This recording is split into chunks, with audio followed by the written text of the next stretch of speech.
Hello! I am very high kimono! You've been following for 2 years, 11 months, 10 days, and 23 hours and 56 minutes. That's almost 3 years. Let's go. How are you guys? Can I get an audio check, please?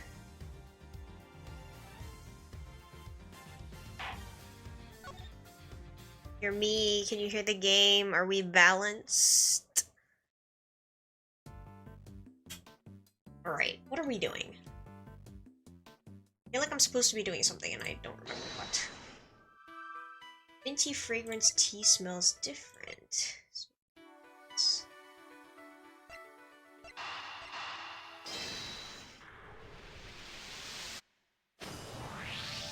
You sound good. BRB about to go buy a coffin because I'm old. That's crazy. Have fun choosing? Question mark? I suspect the difference in aroma we noticed is due to the teapots having been switched. You do? Can't see what else it could have been. The tea itself hadn't changed. Why don't we ask Miss Bound, just to be sure? Miss Bound. The difference in aroma we noticed. Do you think it could have been because of the different teapot? I suppose so. My cup just now had a subtle minty scent. Rather like yuva tea. Uva? Yuva. I don't know. Oh, I just remembered. I made some peppermint tea in that pot only yesterday. You didn't wash it? The tea has a refreshing aroma because it's in a different teapot from this morning. Ah, wait, I didn't read that. Hello. That must be where the minty aroma is coming from. Could that really be it?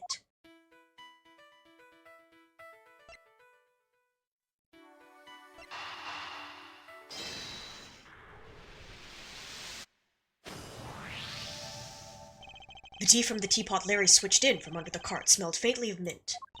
Right. Miss Bound said she used that pot to make peppermint tea yesterday. Yes, but there's something else that's been troubling me. Miss Bound seemed more taken aback by the switching of the teapots than the breaking of one. Hello, Mr. Marshmallow, welcome in. Dirty pot, ew, yeah. Nasty. Wash your dishes. You're right! You'd expect it to be the other way around. I suspect she might have been deliberately hiding the teapot underneath the cart. But why? One of Ubiquium's key characteristics is its minty fragrance. So what if she'd been hiding some in that teapot? What? In the teapot? It's simply a possibility, but one worth investigating, I believe. How's it going today? Pretty good. I went on a walk. And now we're playing Ace Attorney, so peek. Welcome in, Epic Pikachu. How are you? How is everybody else doing? Mr. Winner, any luck finding that Ubiquium? Huh? Oh! My people are searching the entire gallery, but they haven't found anything yet. And what about you? Don't tell me you know where it came from. Eh?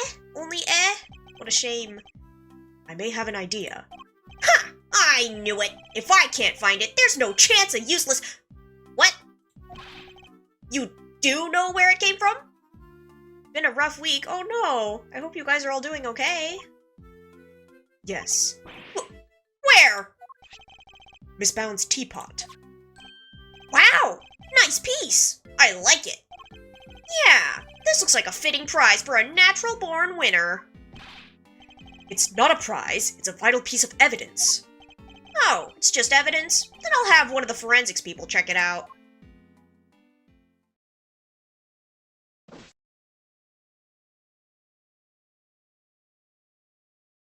Everyone is gathering. Mr. Edgeworth, is there some sort of problem with my teapot? Possibly. The minty fragrance we noticed coming from it. I think it just might be the scent of one of the chemicals used to make the poison gas. But, Mr. Edgeworth, surely you don't think I had anything to do with that? Afraid I do. The method used to create the gas would have required considerable preparation. Nobody would have had the time or the opportunity to set that up except you. That's not strictly true. It took around a week to get Zodiac Hall ready for the exhibition. There were all kinds of people coming and going through here during that time. Delisha, for one. Throwing your friend under the bus? So you see, I'm not the only person who could have set it up at all. Miss Scone is on our radar too, of course. You needn't worry about that. And besides, I wouldn't know the first thing about making poison gas. So even if you did find some Ubiquium in my teapot, I wouldn't have had any idea what to do with it. Can't stay for very long therapy in about an hour. Oh, that's okay. Hope you have a good time there. Thank you for dropping by, I appreciate it. But I suppose we should see what the test results say first. Bound claims she doesn't know the first thing about making poison gas. Need to find a way to prove that she's lying. I picked a delightful chestnut coffin, now I shall be content. Nice. I'm glad you're happy with it. Edgeworth speaking. Sir, it's me! Is everything alright, Detective? Everybody's left the Winter Wing! It's just me in here now. Which means I can tell you what we found out! You really shouldn't be sharing information about the investigation. But after the past week or so, I'm not about to stop him now. The exhibits in here have all completely melted. All that's left in the display cases is some stuff at the bottom. More of it in the Taurus case than in the Gemini case, though. W. Gumshoe, he's sharing information. What a good boy. Describe this stuff for me if you can. Yes, sir. It's like a pale blue liquid. I had the lab run some tests just now. The sample from the Taurus case just had a bunch of sugar in it. But the one from the Gemini case had 3 different substances in it. Which were sugar, salt, and blood. Blood? What are salt and blood doing in the Gemini case's sample? Can't imagine whose blood it could possibly be, but I'll get it tested right away, sir. Please do, Detective. Oh, I also spoke over the radio with the forensics guy working the fountain room. He said he just got word that the sugar they found in the fountain matches the sugar in the pale blue liquid. I see. That might well prove to be a significant development. Results of the analysis conducted on the melted contents of the Gemini case. Anything else to report, Detective? Yes, sir! We found one of those light-emitting devices here in the Winter Wing, too! There were a few of those being used in the Autumn Wing to disguise it as the Winter Wing, as I recall. It seems that the equipment from 18 years ago was more than just for show. Need to talk to Miss Scone about this. Anyhow, I'd better be getting back to it. I'll let you know as soon as we hear from the lab about that blood. Yes, thank you, Detective. Was that Gummy? Seemed like he had a lot to say. He did, and all of it very useful. I'm going to prove that Miss Bound's claims about who could have set up the poison gas trap are false. I'll need to talk to a certain somebody else who was here 18 years ago. Hello, Delisha. Miss Scone, I'd like to ask you a few questions, if I may. Of course, dear. Fire away. Anything for you, Milesy Smilesy, and dear sweet little Tooth Decay. Tooth Decay? I'd appreciate it if that was the last time you called me Milesy Smilesy. I'm not a fan of Tooth Decay, either. Well, you'll just have to like it or lump it. I can't change a nickname once I've settled on it. Ugh. Well, I guess we tried. Gallery decorations. What can you tell us about the various devices used to decorate the gallery's exhibits? There seems to be some pretty specialized items in use. Light-emitting devices, luminous fabrics. Oh, I could tell you all about those, dearie. After all, I'm the one who gave them to Moody Judy. It was my way of saying sorry after I broke the rules all those years ago. I bought her 4 lovely new salt lamps, and I gave her the 4 pieces of luminous cloth I used for the contest. Wow, that's super generous of you. Tee-hee-hee. Well, us girls have to do our best, don't we? Not everybody understands, of course. And it better not be a dig at me, Delish. I told you how kind I thought that was. Yes, back when you were a dear, sweet, innocent baby boy. What happened to you, eh? Dear, sweet, innocent baby boy? Mr. Fender? Can't quite picture that, I have to say. So these decorations are all the same as the ones you saw 18 years ago, correct? Yep, salt lamps, glowing fabrics, light-emitting doodads, the whole bit. There were 4 luminous cloths used in the Autumn Wing, but I'm sure I saw another one somewhere. I'm not lying. Oh, it's in my bag somewhere. I'm sure of it. What is she looking for? That's not it. And that's not it. That cloth looks familiar. Maybe I should jog her memory with something so Miss Scone will tell us more. Oh, okay. Miss Scone, you're something of a specialist. How might someone learn to make the poison gas that was used in the attack? Any ideas? Well, any pharmacist who's ever handled Infesticide Ultra would know for a start.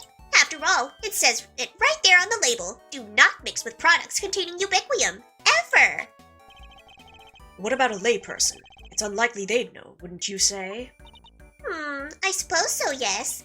Well, not unless they had a nose through the ultimate cookbook anyway. Prize from the contest 18 years ago. The recipe for making Infesticide Ultra, along with that not mixing the ubiquium bit, is in there, you know.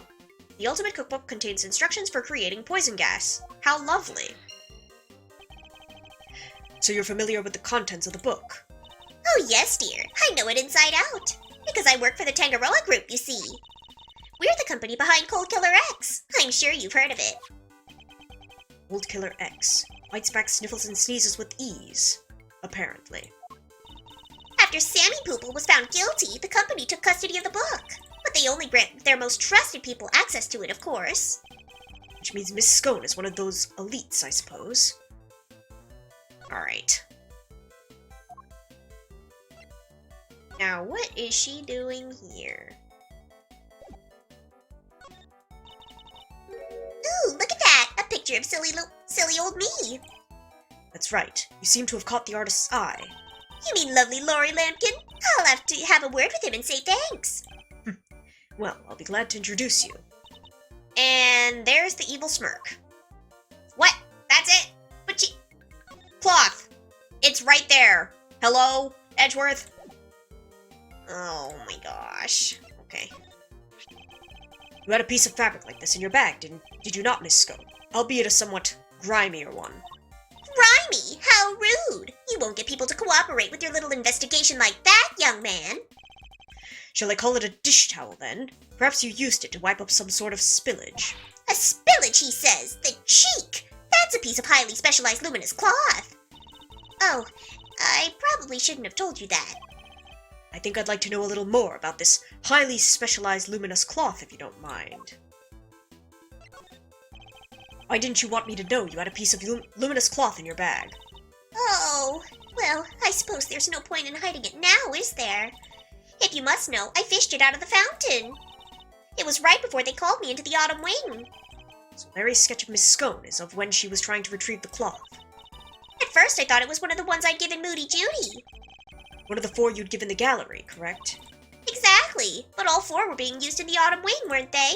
So I realized, it must be the one that went missing all those years ago. I'd already had my Infesticide Ultra pinched and used to make the poison gas. If one of my cloths turned out to have been used in some sort of dastardly deed too, well, I was going to look guilty as sin, wasn't I? So I kept it hidden in my bag and hoped for the best. I see. Ugh. It does feel good to get it off my chest, though. Stress is no good for the complexion. So the cloth that disappeared 18 years ago, the one that the victim was wrapped in, just happens to reappear. What? Just happens to reappeared? Hello? That's called concealing evidence, true. Just happens to reappear in the fountain at the same time as the body. Gifted to Bound by Scone, lost 18 years ago, only to be rediscovered floating in the fountain.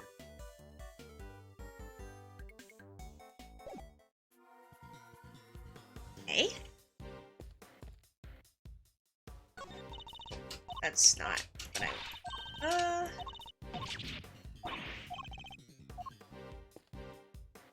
Done with him. With her.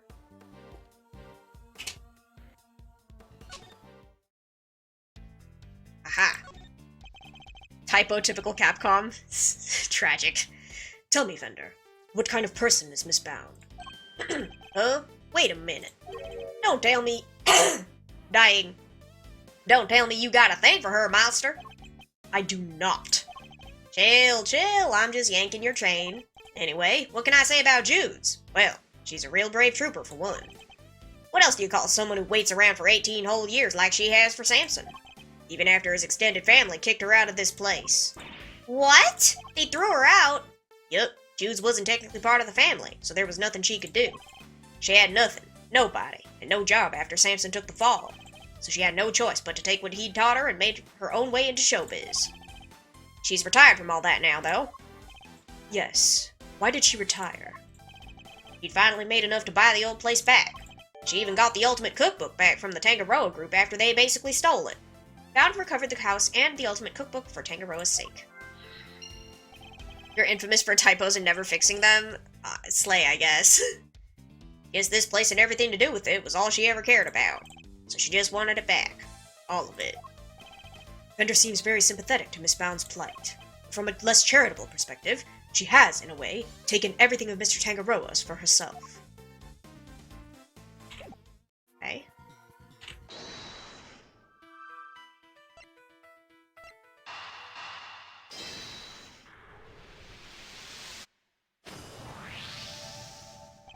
The Ultimate Cookbook contained the instructions on how to create the poison gas, and the current owner of that book is none other than Miss Judy Bound. No way! You mean... I'm afraid I do. Miss Bound would have been perfectly capable of setting up the gas trap. Finally, we can prove that she's been lying to us. Miss Judy... No?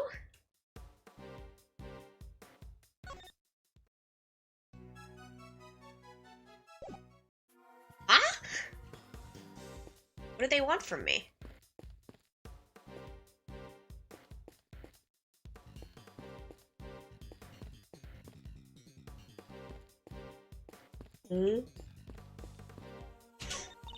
It's a man with a moon-shaped head and a woman with a sun-shaped head. The man's got a real pained look in his eyes, though. Is this another Paul Halik piece? Yes, from his younger years, when he was something of a dreamer. He depicted those closest to him by means of a motif taken from nature. Oh, that was Edgeworth. Let me reread that. Oh. He depicted those closest to him by means of a motif taken from nature. The piece is titled, My Parents. Guess the mom shone brightest in that house. Okay. Those are tulips by the door, right, Mr. Edgeworth? Yes, it leads to the spring wing. Ah, spring. A popular time to move house, which makes it open season for great thieves. Housebreaking is a little beneath a great thief, wouldn't you say? Yeah, I guess you're right. Ha! Do I just talk to her again? But it says I'm done. Present. Ma'am, you are guilty. What kinds of pharmaceutical recipes are in the Ultimate Cookbook? Oh, there are so many, it would take a while to go through them all. But if you really want to know, well, then let's start the show. Come join me as we sing this song. It's a nifty, thrifty 2 hours long. Now, one by one, we'll sing the things that the world's best little cookbook brings. What do you think, Mr. Edgeworth? Want to listen to the rest? No, that won't be necessary. Ah. Oh my, is that me? Yes, it was painted by the so-called artist over there. It's wonderfully drawn. Would you mind if I kept it? I'm sorry, Miss Bound. I'm afraid it's an important piece of evidence. Oh, I see. That's a shame. I suppose Larry's charm is something of a talent if he can impress a gallery owner with sketches like these. He's good, Edgeworth. Leave him alone. Oh, come on.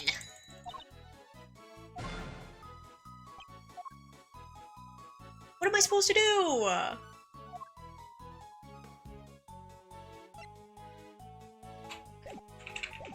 I don't think that's right. Go in here. The door here is marked with a nice autumny looking tree. Yet it leads to the winter wing. I suppose it's all part of the deception. I could steal the leaves if you'd like. Make things a little more wintry. I think you'd better leave them alone, Kay. What do they want from me? Ah! It seems the elevator is only accessible to select individuals.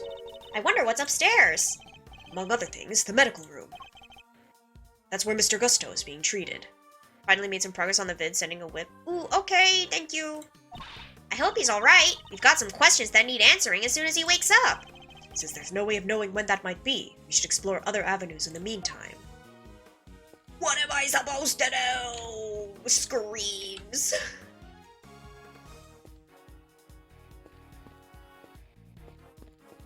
Why? Why do you hate me, Judy? Talk to me. Unless I have to do something with... No? I am confusion! Present. This. Nope. Why won't you talk to me about your pot? Hello?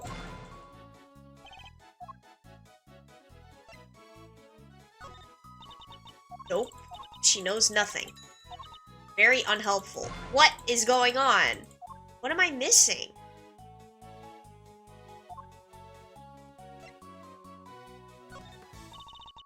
Felicia gave me a few of these cloths. They light up when you attach them to a special device. How many did she give you exactly? 4, I believe. There were 4 luminous cloths in the autumn wing, but I'm sure I saw another one somewhere else. I get the feeling Miss Bound is hiding something.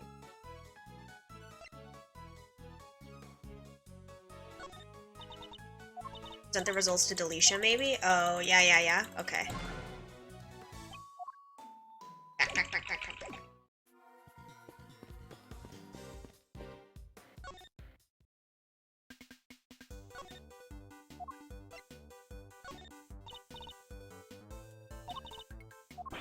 Oh. I'm so confused. What have I missed?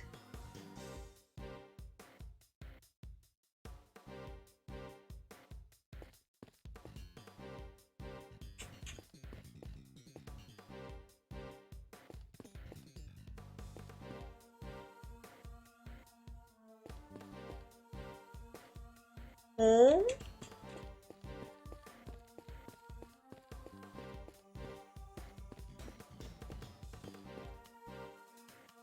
Surely it has to be with her, because Miles is like, I improved that she knew how to do she knew how to do the thing. But like, huh?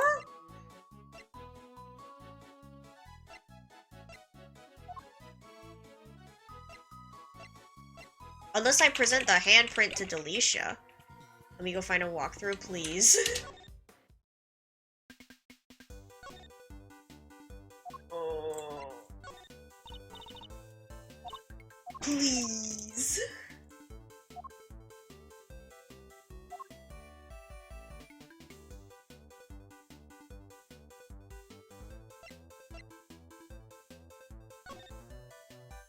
Wait. I can look at this. The top of the platform is wet. Maybe someone used it to move something liquidy around. Yes, but the question is who? And what?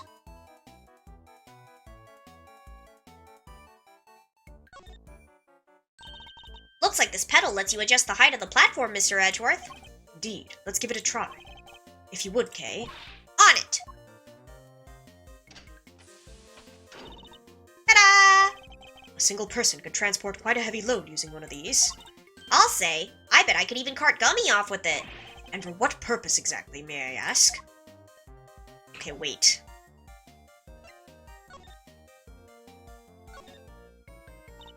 That's one swanky tweepot? That's one swanky teapot. That's one way of putting it. I lean more towards eccentric myself.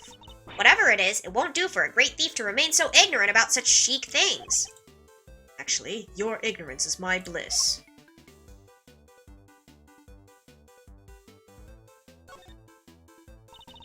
These letters say PH, right, Mr. Edgeworth? Yes, they show that the teapot was made by Paul Halik. They're his initials, obviously. Right, but I thought his real name was Artie Frost. He was, thereby making this a piece by the victim of the IS-7 incident as well. And his work seems to be everywhere here in Zodiac Hall. Okay, what else can I look at? That's a picture.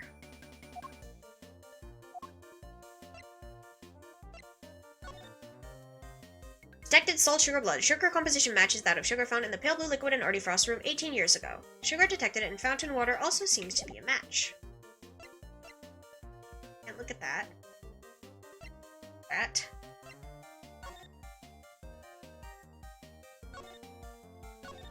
Okay. Look at that. Oh, I can look at this. This dark shade of blue. Being around such a calming color from time to time just might do me some good. It's also just the right color for sneaking around in the dead of night.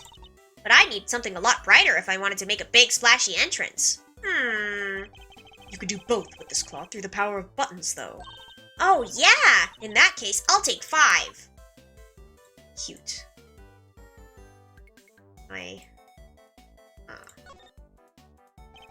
These must be the switches that change the color of the cloth. Let's see if they work. Well, the cloth has certainly changed color. Did you do the logic combination of bounds actions plus cookbook? I did, yeah. This cloth went missing at the time of the IS-7 incident, only to be found 18 years later, floating in the Zodiac Hall fountain. And there was another one that was all lit up and draped around the Pisces statue, right? It seems these cloths may have a connection to both cases, past and present. I changed the color again. Alright, well... I've looked at things. That didn't change anything for me. Oh! Then you need to examine the trolley next offender. I did, but okay. Why is there a lift cart just standing here out in the open? Guess somebody must have been moving something heavy. Yeah, I already checked it. And I checked it in, the court record too. Or, Edgeworth's little notebook thing. Unless I missed something on it, but I did check it.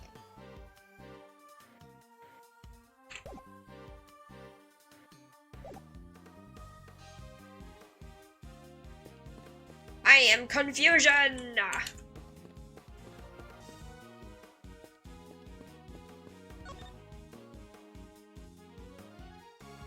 Wait, I can deduce? What?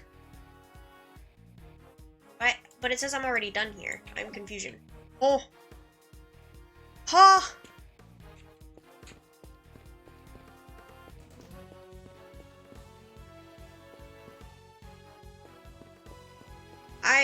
I'm so lost. I also don't have anything I can logic. Oh.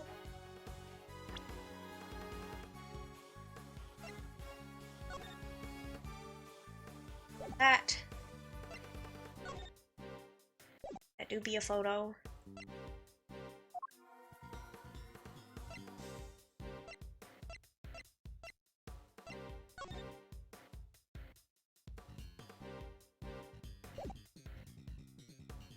Ha! Present. Cloth. You already deduced the trolley? They're not letting me deduce anything on it.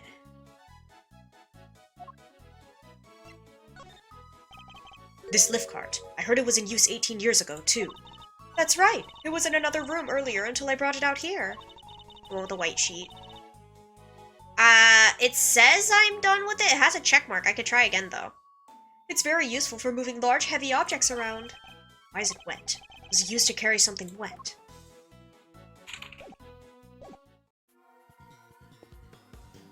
It has a check mark on it, which I assume means I'm done, but... Because I can't put the cursor on the actual, like, trolley part. Unless it's the color. I guess I could do the color. Hold on. I think I did that already. Deduce. Sketch. Because it's blue. The checkmark means you've examined that particular spot. Right? I know. That's what I'm like... Larry, could I ask you something about your sketches? Fascinated by the work of the great Laurice Dunim, huh? It's the composition, right? Not exactly. This light blue tablecloth, you painted that exactly as you saw it, correct? I already told you. Everything is exactly as I saw it. But the tablecloth on the cart here in this room is white. Wow. Your head's so full of crazy theories. The simple stuff just passes you right by, huh? What's that look for? Listen, just before I drew that sketch, I was in the middle of some business with the cart with the tea set on it, okay? What kind of business? That's right. It was the hiding the pieces of the teapot I smashed kind. That's nothing to boast about. Anyway, I was still in the middle of cleaning it all up when Judy came out of the winter wing. I didn't want to get busted for breaking the pot, so I quickly dove out of sight.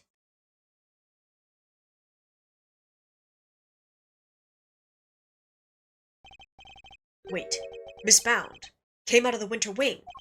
Yeah, and she was pushing a cart, a different one. That's the one with the light blue tablecloth on it that I drew. And what did she do with this second serving cart? Well, I saw her wheel it into the summer wing, but I don't know what happened to it after that. When she came back out, she was pushing one with one of those other carts, the kind you can lift stuff with. A lift cart? Yeah, so I called out to her, but she just ran off and left it behind. Never had her down as the shy type, but it just goes to show, you never know. another serving cart and a lift cart. Is there maybe another tea set too? We better check with Miss Bound. Okay, wait, that might be it. Thank you. There we go. The 2 carts. Are there 2 serving carts here at the gallery, Miss Bound? Oh, yes. Why do you ask? A certain so-called artist showed us this sketch.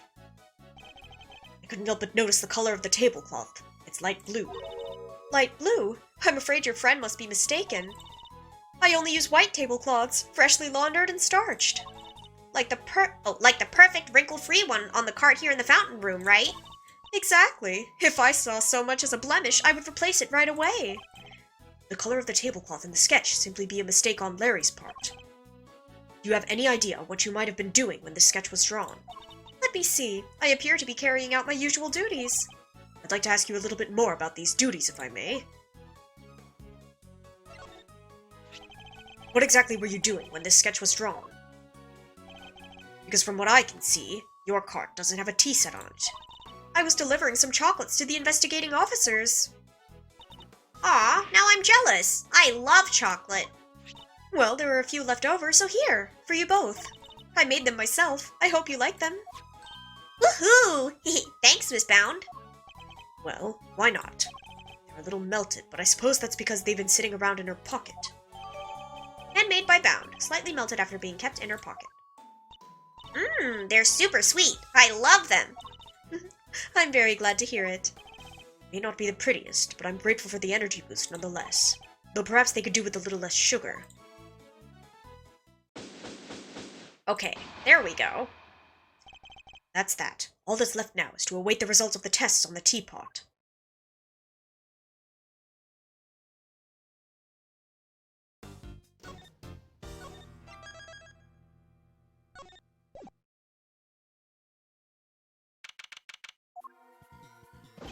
The test results have just come in, sir. Traces of ubiquium were found in the teapot. They were? Just like Mr. Edgeworth said. Curse you! You'd better not think this means you beat me! You really need to drop this obsession with coming in first, Mr. Winner. We're all on the same side here, remember? We're all trying to get to the truth. What? But first is best! Everybody knows it's better to be a winner than a loser! That's really no way for a prosecutor to think. Not a successful one, anyway. But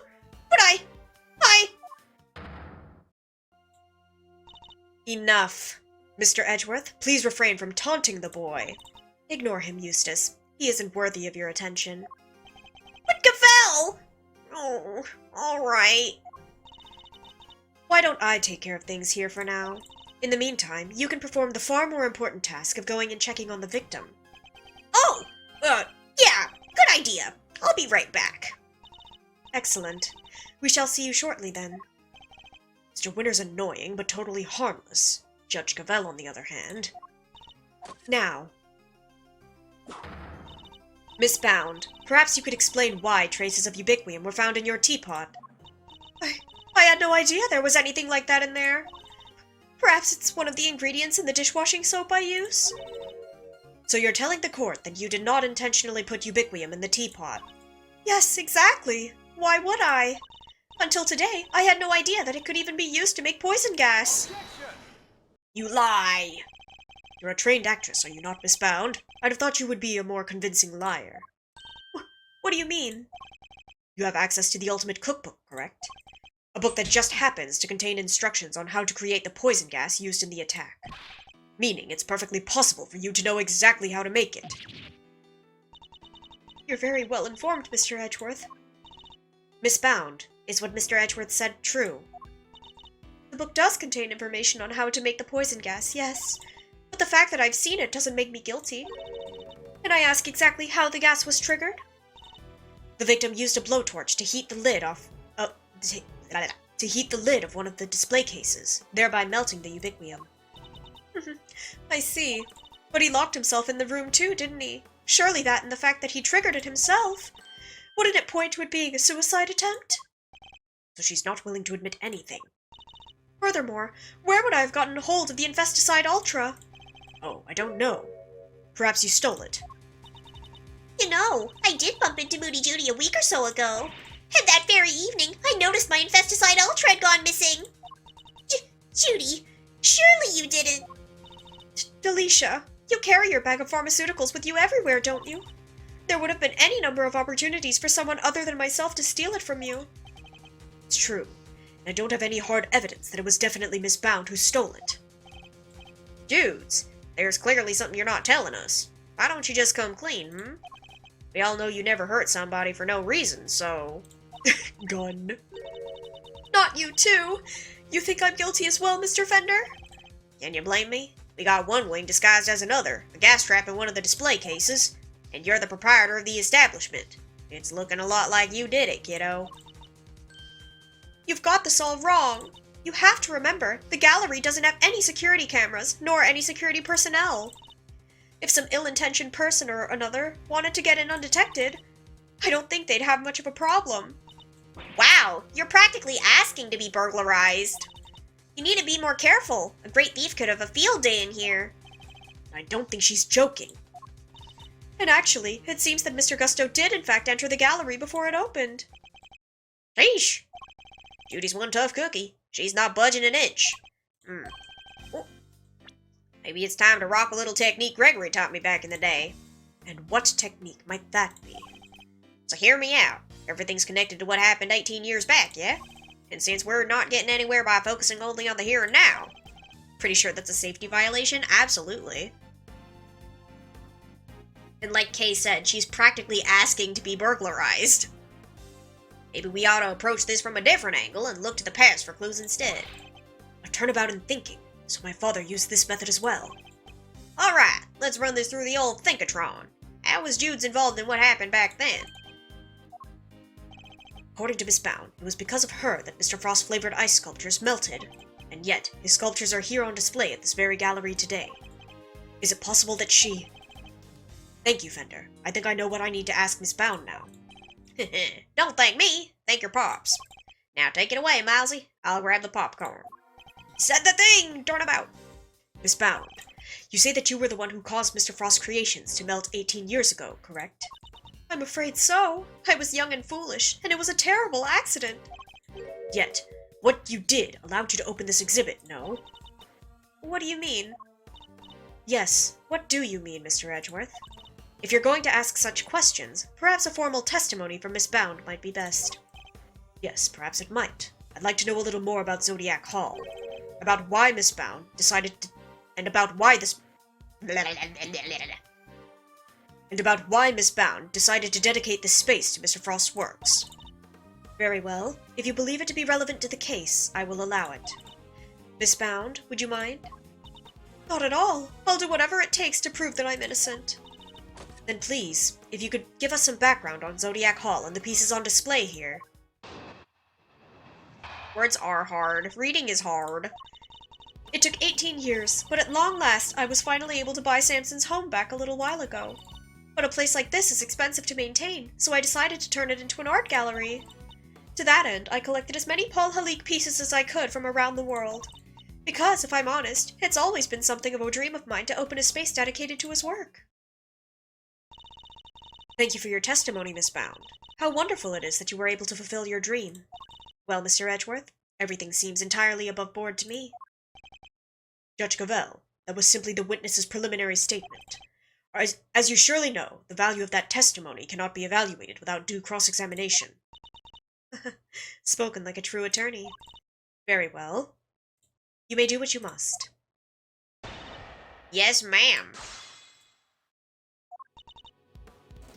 Hold it! 18 years. You must have gone through a lot to buy it back, Miss Bound. This home, this place, such memories abound. I couldn't stand to lose what I had found. Samson, I did what I had to. I did what I had to do to see that home was waiting here for you. How does she make it look so easy? I'll say, but I wouldn't expect any less from a trained triple threat performer. If you could continue with your testimony, Miss Bound, minus the singing, if you please. Hold it! You managed the gallery by yourself, Miss Bound. Yes, well, we only opened yesterday, so I haven't done much actual managing yet, but I have to keep the mansion going. Can't have it falling down around my ears. I love his clapping animation so much. It's so good. I feel like his movements are just peak. The way he carries himself is just, ugh, what a guy. Samson could come home any day after all. So she really got the house back for him. I'm so sorry, Judy. I wish I could have done more. Oh, you've done plenty, Mr. Fender. If anyone could have done more, it's me. Even if the only thing I can do right now is to keep this place safe for Samson. Hold it! Al-Halik. That was Mr. Frost's pseudonym, correct? Yes, he adopted it while he was working as a sculptor in France. See, I'm curious about some of the pieces in your collection. More specifically, how you were able to acquire the Taurus and Gemini sculptures. It was my understanding that Mr. Frost died before he could complete them. Yes, I was able to create replicas for the Winter Wing based on photos of the sculptures he made. Really? Perhaps you could go into some more detail on that. Because, if I'm honest, it's all blah, blah, blah, blah. I was able to create replicas for the Winter Wing based on photos of the sculptures he made. Hold it! These photos you mentioned, you mean the ones you yourself took in Mr. Frost's room 18 years ago? Yes, you certainly know a lot about what happened back then, Mr. Edgeworth. So those statues in the Winter Wing were just copies? And I didn't even get to see them before they melted. No, the sculptures in question were definitely not replicas, which means that Miss Bound is lying. I know, it's such an awful shame, and after we went to the trouble to recreate them too. The sculptures in the Winter Wing weren't replicas. They're the very ones from 18 years ago. I need to show her I'm aware of that, or I'll never get to the truth. Okay.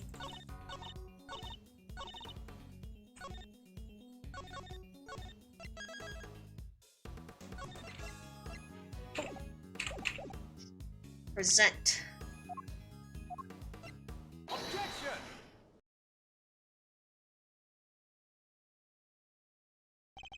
Afraid you have run out of road, Miss Bound. You can lie all you'd like, but you can't deny the results of the tests conducted on the sculpture's remains. And those tests leave no room for ambiguity. What you had on display weren't replicas. They were the very statues Mr. Frost carved 18 years ago. Ooh, I could probably help explain how they worked it out if you'd like, dear. It's the sugar, you see. You might think sugar is sugar, but the composition is actually very unique. You could probably recreate the statues, but not the sweet secret of their chemical makeup. No chance. Thank you, Miss Scone. I don't recall asking for her help, but still. To put it simply, the statues didn't disappear back then because they'd melted. They disappeared because you spirited them away and kept them hidden for these 18 long years. Ah! What? She kept a pair of flavored ice sculptures around somewhere for all that time? It's not the most out there idea in the world, assuming you had a big enough icebox. Overruled! Quiet, all of you.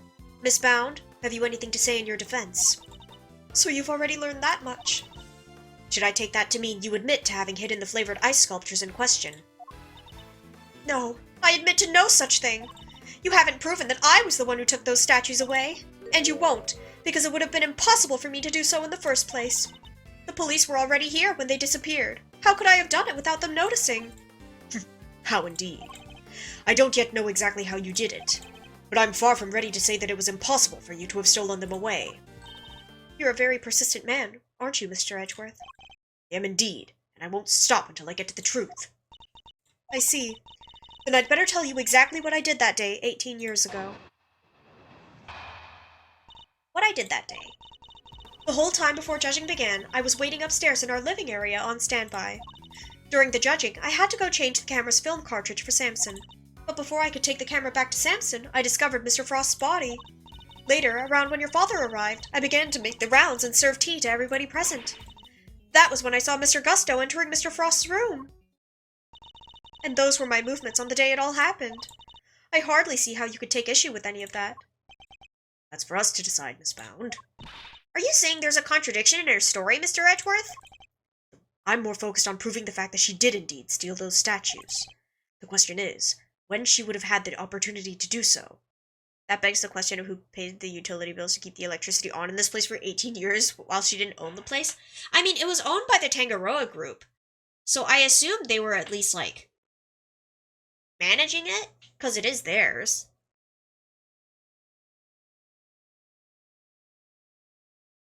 Unless she had, like, somewhere else to take them, but it would have been a little sus, you know? So I assume she did keep them here, and the Tangaroa group just kept the lights on in the place until she bought it back. If I can pinpoint that, I might be able to prove what exactly she got up to.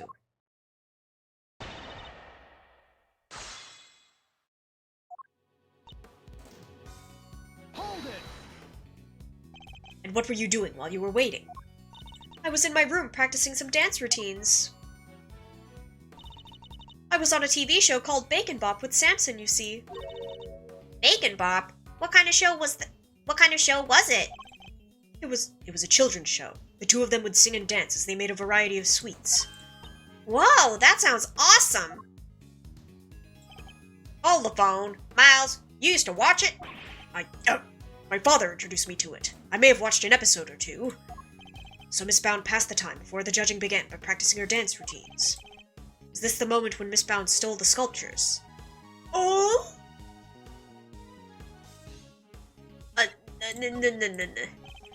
Can't have been the moment she did it. I better listen carefully to what she says. Or were they actively using the place? Because otherwise, why would they keep paying the bill? I mean, if they're rich enough, maybe it doesn't even matter, right? Because they're the big money group. Like, maybe they were using it for something. They don't really go into it, right? Because they had to still have had ownership of it if Judy bought it back, right?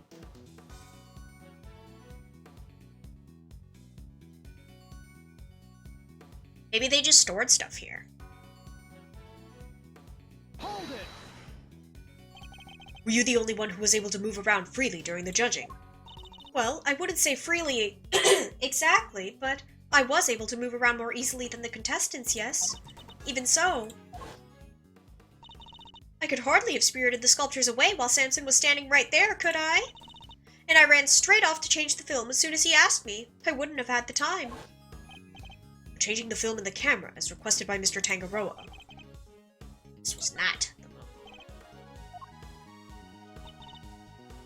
Discovered Mr. Frost's body. You entered the room containing Mr. Tangaroa's work before bringing the camera back to him, correct? Yes, I heard the sound of something big collapsing. Samson, are you in here? Ah! Sound of the chocolate ship falling over after a certain someone took a bite out of one of the supports. And Mr. Tangaroa was still in Mr. Gusto's room when you found the body. Yes, I'm fairly sure that was the case. He was judging each room in order, and he liked to take his time. The point at which he discovered Mr. Frost's body. Is this the moment? No, but they're in the business of making money and paying the bills. It's into that, so they must have been using the place for something, because otherwise the place would have fallen into disrepair of the years that it sat empty. Yeah, and since she didn't say that she had to, like, repair that much, if anything at all, so I assumed they were taking care of it. Around when your father arrived, I began making... Hold it! Just as you did today. Yes, I went around and offered everybody working on their investigation a cup of tea. Present company included. I remember it well. You were here, there, upstairs, downstairs, everywhere with that little cart of yours. Interesting. And did anything strike you as strange around that time? Oh yeah. Gregory was singing the praises of Judy's tea, and I think he mentioned his saucer was cold. His saucer was cold. Was this the moment? Oh yeah. Miss Bound, I believe this was when you stole the sculptures. I hate to contradict you, but the fountain room was full of witnesses at that point, Mr. Fender included. Are you suggesting that I somehow got the sculptures out of Mr. Frost's room, right under everyone's noses? That is precisely what I'm suggesting. Miss Bound stole those ice sculptures, and she did it by hiding them here. Right there.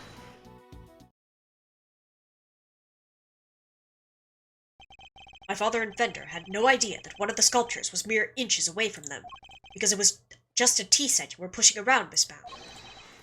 It was not just a hit. It wasn't just a tea set you were pushing around, Miss Bound, but a hidden ice sculpture in a glass case. Ah! Overruled. Surely such a thing would have been impossible. How would a case of that size fit on a serving cart? It would have been spotted immediately. Objection. Who said anything about a serving cart? I'm not sure I follow. Oh. I'm not sure I follow, Mr. Edgeworth. What are you suggesting that she used instead? Suggesting that Miss Bound used this to transport the sculptures. Take that. And this is... the cart that Miss Bound used to move the flavored ice sculptures out of Mr. Frost's room 18 years ago. And it would appear that the very same cart is still here with us in the fountain room.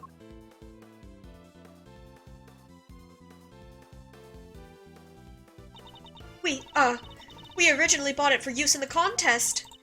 And you're saying that Miss Bound loaded Mr. Frost's sculptures onto this cart and carried them off? I am. As you can imagine, all one would need to do is lay a case on its side, add a tablecloth, and it'd look exactly like a normal serving cart, thus allowing her to move the sculptures around freely. Can she pick up a whole case by herself, though? It seems kinda heavy. Can it be? Holy moly, of course! That's why those saucers were so chilly. They were sitting on top of a big block of ice. Dudes, how could you? Impressive. Then again, you are Mr. Gregory Edgeworth's son. I should have expected no less. There isn't a scrap of evidence that I stole the sculptures all those years ago now. And yet, I knew that no matter what I said or did, I'd always be under a cloud of suspicion. So you admit it. You admit that you stole them from Mr. Frost's room. Yes, I do. I took those sculptures and their glass cases out of that room 18 years ago. As Mr. Edgeworth correctly deduced, I dressed up the lift cart as a serving cart to do it. Something that big would easily weigh over 100 pounds? That's what I'm saying. How does she do this? Because, like, not only does she have to lift the thing to put it on the cart, she has to turn it over on its side without breaking it. Like, huh? And slipped in and out of Mr. Frost's room while I was going around serving tea to everybody. In the end, I've removed not only the sculptures, but the flavored ice zodiac blocks as well. Perhaps she's secretly the Hulk, maybe. She does wear green. Zodiac blocks. I feel I've seen them for myself before. There's a huge block of ice on display here. It must be incredibly heavy, though maybe not, what with it being hollow on the inside. If the Winter Wing really is an exact replica of Mr. Frost's room from 18 years ago, and even though my father never saw them because they'd already melted, the Zodiac blocks must have been in the victim's room back then as well. When I'd finished moving the 2 ice sculptures and the 2 Zodiac blocks out, I took 2 fresh empty cases to Mr. Frost's room and put them where the original 2 had been. Only the sculptures had been kept in glass cases, you see, to prevent them from being damaged. The blocks were a little more robust, so they'd been displayed as is. As stated in the contest rules, we were responsible for providing all display materials, including cases. Meaning it would have been easy for her to prepare those empty spares she swapped in. Mr. Frost's room contained quite a few other flavored iceworks in progress. I figured if I melted them down somehow, the resulting puddle would look like it came from the sculptures. And that is how the sculptures from 18 years ago came to be in the Winter Wing today. I have to say, Mr. Edgeworth, that's quite the confession. Indeed. I think she offered it so willingly because she knows there's nothing we can do with it. That's all I have to tell you. However, despite everything I've shared, you can't charge me with anything now, can you? What? How'd you figure that? Oh my.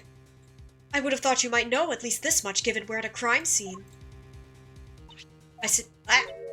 I suggest you memorize the various statutes of limitations outlined in this book. Statutes of what? A book explaining the statutes of limitations of various crimes. Simply put, Kay, prosecutors only have a certain amount of time within which they can put a suspect on trial for a given crime. Grand larceny. Theft, 7 years from the date of the crime. Separate time frames apply with regards to claims for damages, etc. Murder. 15 years from the date of the crime. The statute is suspended should the suspect flee to a foreign country. The statute is suspended from the time of any accomplice's indictment to the end of their trial. Let's take a closer look, shall we? Wait, hold up. If they were hollow inside and in glass cases rather than blocks of ice, they would be far lighter to lift. This is true. But even so, I feel like just because of the sheer size of it, it would be difficult for somebody to lift by themselves, you know? Because even if they're light, if the case itself is big, because, like, how big is this cart, right? The cart itself looks decently big. And if the case is, like, filling it up, so let's say, like, half her height, right? Let's say it's, like, 2.5 feet. Wide? Yeah, 2.5 feet wide because it's taller this way. I don't know if do you think she could just pick that up? I don't know. Maybe. Assuming she's like 5-something feet tall. If she had the right tools, she could feasibly lift them. But like that's the thing, we don't know, right? As far as we know, all she had was the cart. Because there was nothing in the room. Right?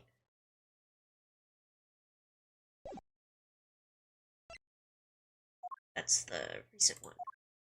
I guess it's just this. Anyway. Logistics aside. We read this. So it's different for every crime. Murder, 15 years. Theft, 7 years.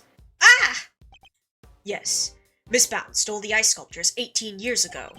So it's too late to have her arrested for that crime. I don't believe it. Theft is a serious matter, especially when it involves the removal of evidence from a crime scene. However, as you yourself just pointed out, Miss Bound, Miss Bound can no longer be prosecuted for her crime. Rendering your revelation rather pointless, wouldn't you say, Mr. Edgeworth? Objection! I wouldn't be so sure about that. For you see, the theft of the ice sculptures isn't my principal interest here. I find the body that reappeared 18 years after the theft to be of considerably more interest. Are you suggesting that I also hid Mr. Frost's body? I am indeed. But how do you keep a body hidden for 18 years without anybody finding it? By hiding it in a very unusual way. Ooh, now this is interesting. Are you telling me that you know where the body has been for all this time, Mr. Edgeworth? It's not such a big leap if you think about what Miss Bound has already told us. Let's just say it wasn't just flavored ice that she removed from Mr. Frost's room back then. Very well. If you are confident in this claim, let us put it to the test. Tell me, Mr. Edgeworth, where exactly was Mr. Frost's body hidden?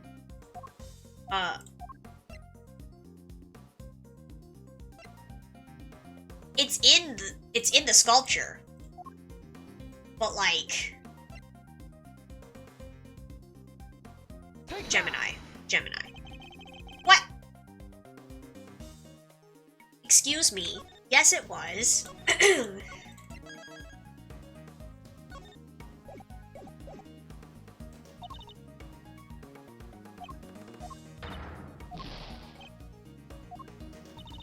It wouldn't work, Edgeworth, please. Take that! A photograph of Mr. Frost's works. And of the victim's body, Your Honor. You will have to forgive me, but I don't see what you mean. Where exactly in this photograph is Mr. Frost's body? Look at this photo! The victim's body is hiding right here. In here. Take that! The Gemini sculpture.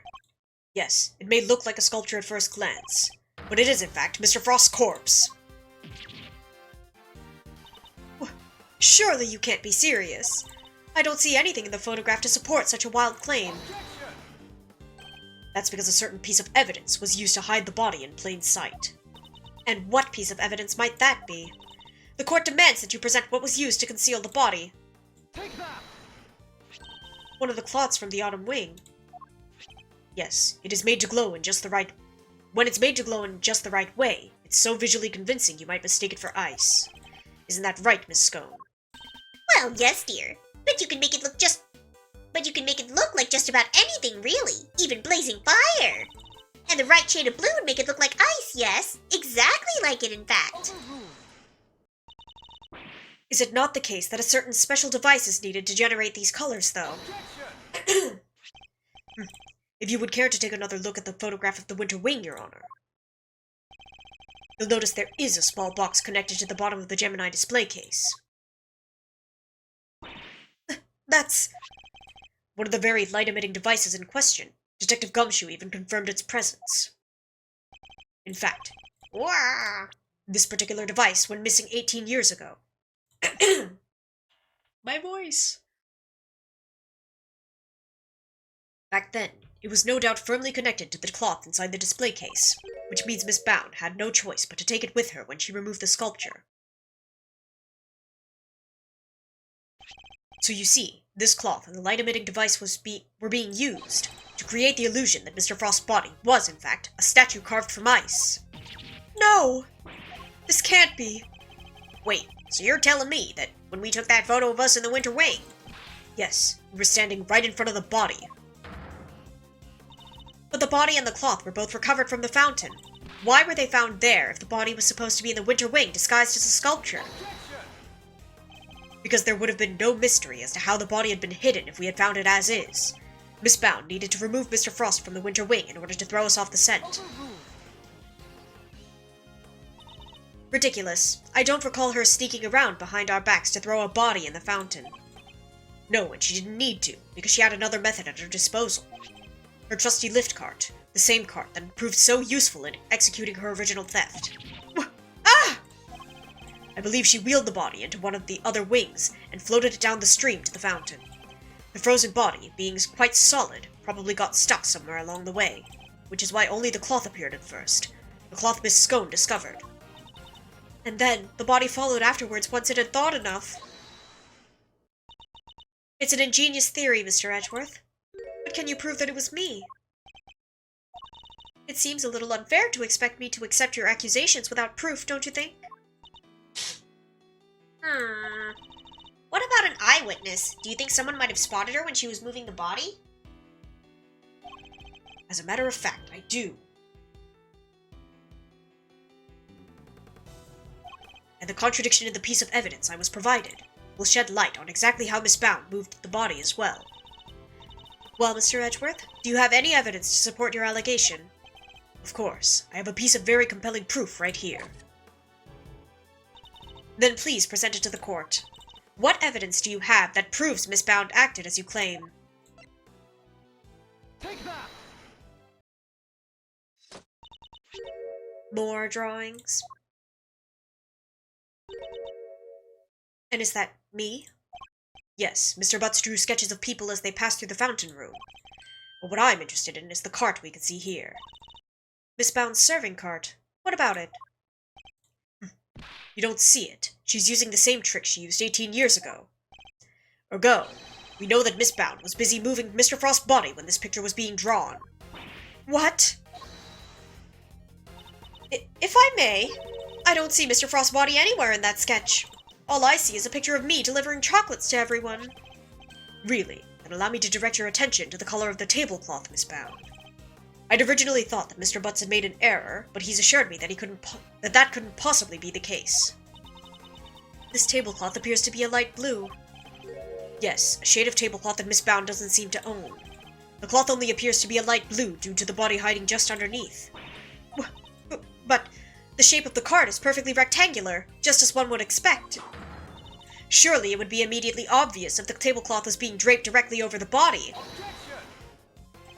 Not if the body had been placed inside one of the hollow zodiac blocks in the winter wing.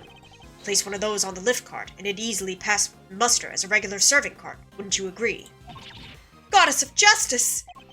Miss Bound, surely now you must admit that it was you who moved the body, just as you did 18 years ago. I didn't expect you to deduce all that from a single simple sketch. But that sketch alone isn't really enough to prove your theory, is it?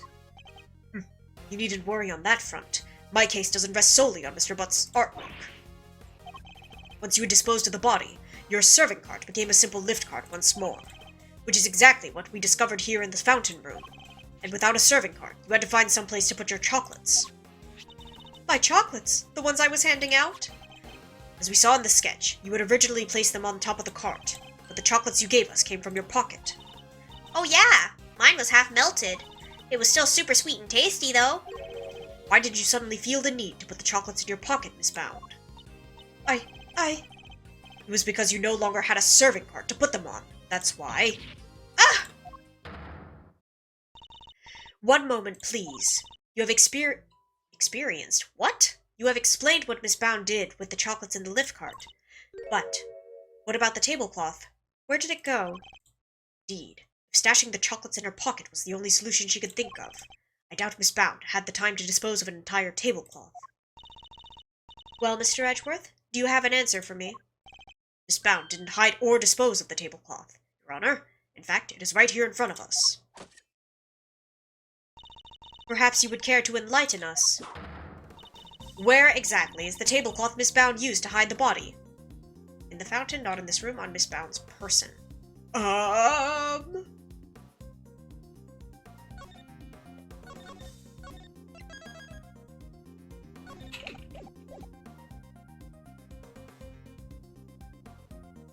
In the fountain?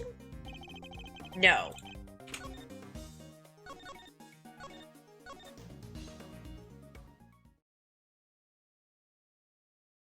We save state these.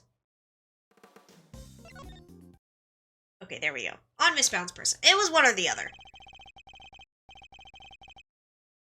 Miss Bound has the tablecloth on her person, and in plain view, in fact. Cheating? No, not cheating. I am using my resources. In Save Scum We Trust, exactly. In plain view. No, surely you don't mean... Miss Bound, it's the cloth around your waist, isn't it? Objection! Given the Zodiac blocks weren't kept in glass cases, that cloth would have been in direct contact with the ice. All we would need to do is, to confirm my theory, is test the cloth for traces of the sugar used in Mr. Frost's work. The game is up, Miss Bound. It's time to come clean. Renary did the murder she was using her resources to kill. That's crazy! They died 18 years ago! No one died here today. You won't need to test the tablecloth. Everything you said is true. I stole Delicia's Infesticide Ultra, and I moved Mr. Frost's body. The perfect crime until now. But no one's dead! It was me. It was all me. Delicia, I'm so sorry. Last week, I went into your bag and I took it. And then, I put it in his pocket, hoping to make it look like he'd tried to do himself in. I also made sure to leave no fingerprints but yours, just in case the police suspected foul play. Judy! You... Oh, gosh! But Jews? Why? Weren't we supposed to be on the same side? All fighting together to free Samson? We were, but I couldn't afford to get arrested. Not yet. Not until I'd finally proven that Samson is innocent. I always planned to give myself up in the end, I swear! I know it's easy to say that now, but... Why do it this way, though? It's not like you. I'm sorry, Mr. Fender. I've caused you so much trouble. I've been the guilty party all along, ever since that day, 18 years ago. Are you trying to tell us that the true culprit in the IS-7 incident was you? I committed a terrible crime. I took those sculptures, and I stole them for purely selfish reasons. The moment Mr. Frost died, they became more than mere entries in the confectionery contest. They became the final works of Samson's favorite artist. I couldn't allow them to just melt away, not before he came home. And that meant I couldn't let anybody near them, not even the police. So I hid them. I knew it was wrong, but I just had to. I put them in the cold storage room for safekeeping. But what I had actually done was far worse than anything I could have possibly imagined. Because who would have thought that Mr. Frost's body itself was posing as one of the sculptures? So she didn't know about the body when she stole the sculptures. Imagine going down to look at the sculptures just to admire them and then finding out it's a corpse. Samson is a kind man, a saint. He could never kill anybody. Never. And yet, because of what I did, the police never found Mr. Frost's body. And Samson was found guilty.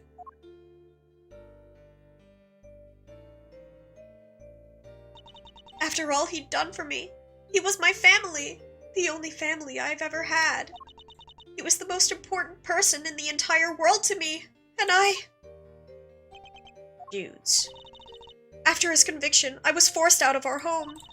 I was finally able to return only a few days ago, and when I did, I went to the cold storage room to check up on the sculptures, and that's when I saw it.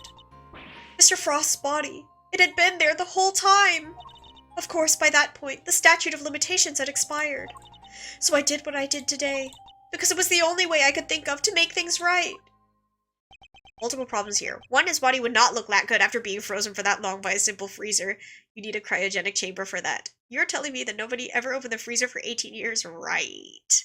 I mean, maybe they opened the freezer, but they just didn't look at the thing, you know? Like, maybe there was a cloth or something over it, so they just assumed it was, like... I don't know. Not important, I guess. But yeah, there ain't no way...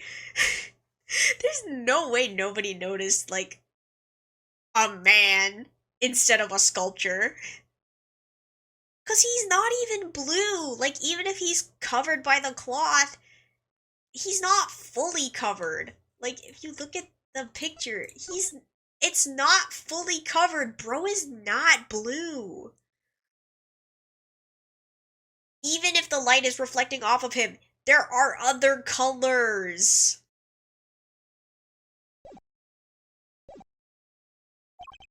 Seems I've misunderstood her intentions. Everything she's done really has all been for Mr. Tangaroa's sake. Hey, what are you thinking about, Mr. Edgeworth? Something that's been puzzling me. Why did Miss Bound use poison gas? Why not a more reliable method? And why disguise the Autumn Wing as the Winter Wing?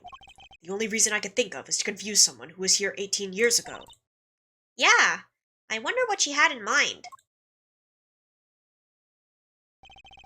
If she was trying to prove that Mr. Tangaroa is innocent, Miss Bound's ultimate goal must be to confess to her crime, find the true killer, and ensure the body was found. She had been trying to discover the identity of the true culprit.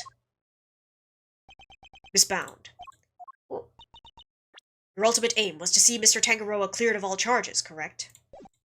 And to that end, you had to expose the real killer and have the police find the body from 18 years ago. Is my understanding of your intentions correct?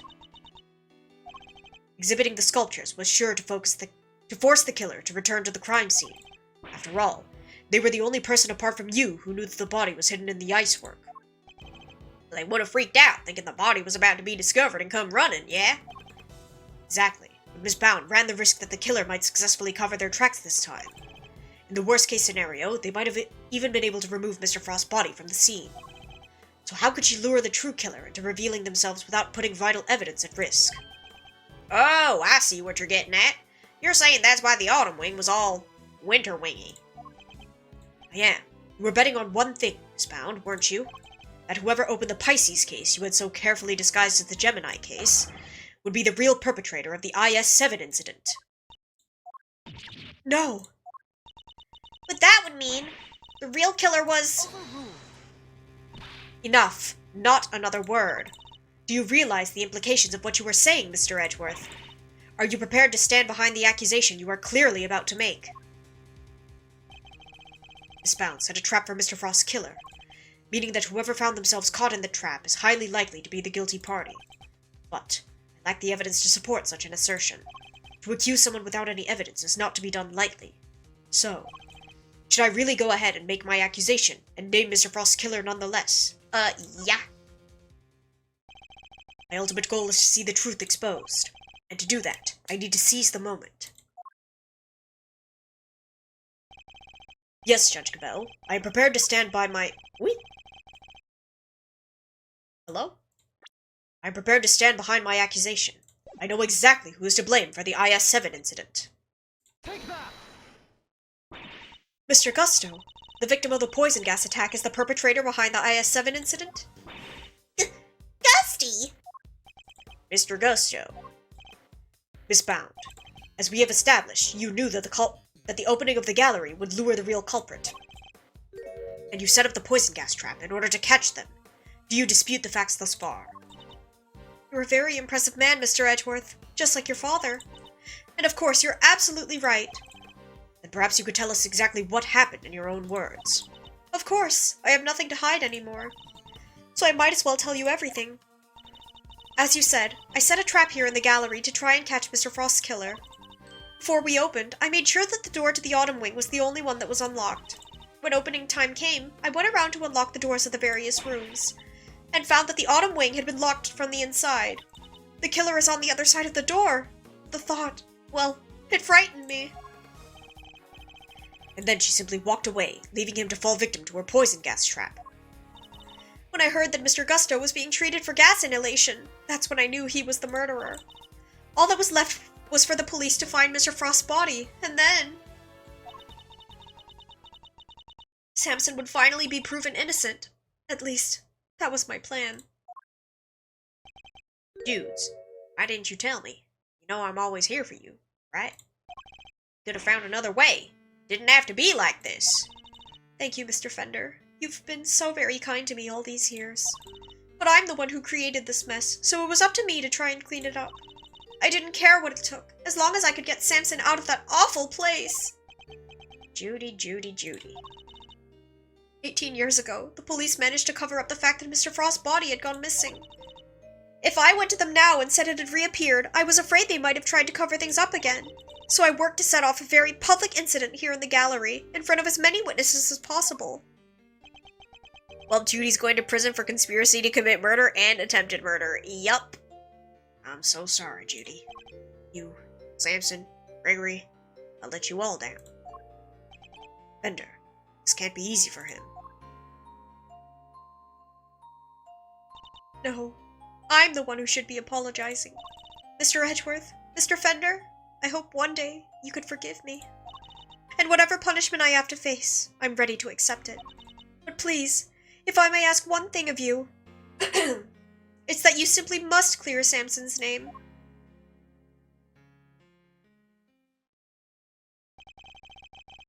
The way the truth of these past 18 years has come to light was unexpected, to say the least. And yet, it had only set us down a path towards an even more shocking end.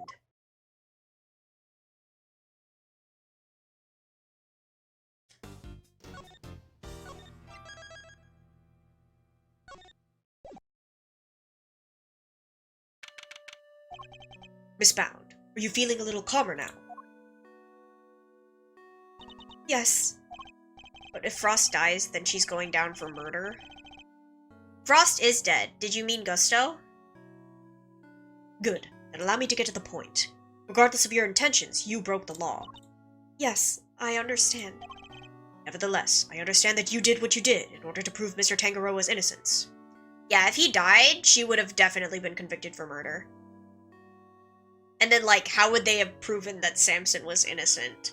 Her plan is not great, I'm not gonna lie. It's not great. Therefore, if the real culprit really is someone else, then we have a duty to reinvestigate the case.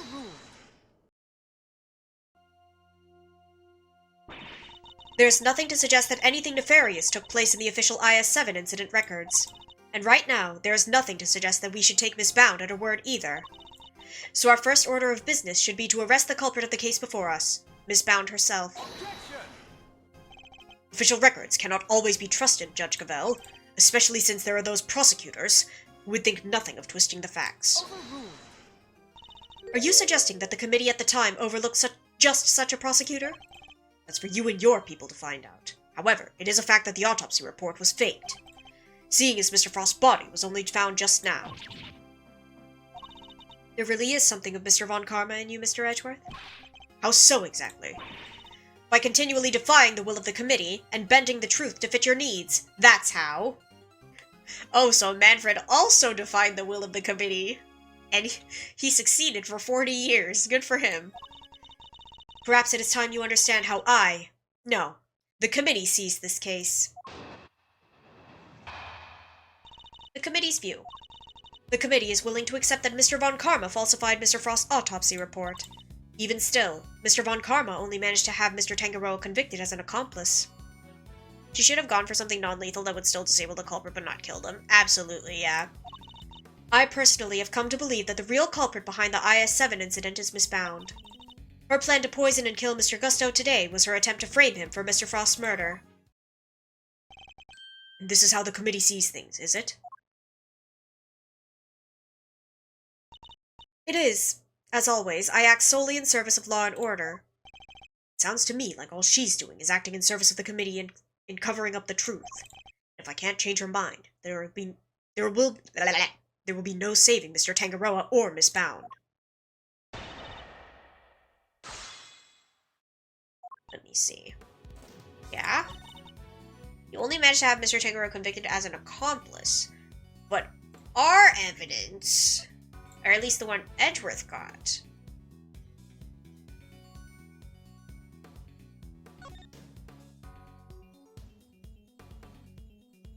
convicted as an accomplice based on his confession.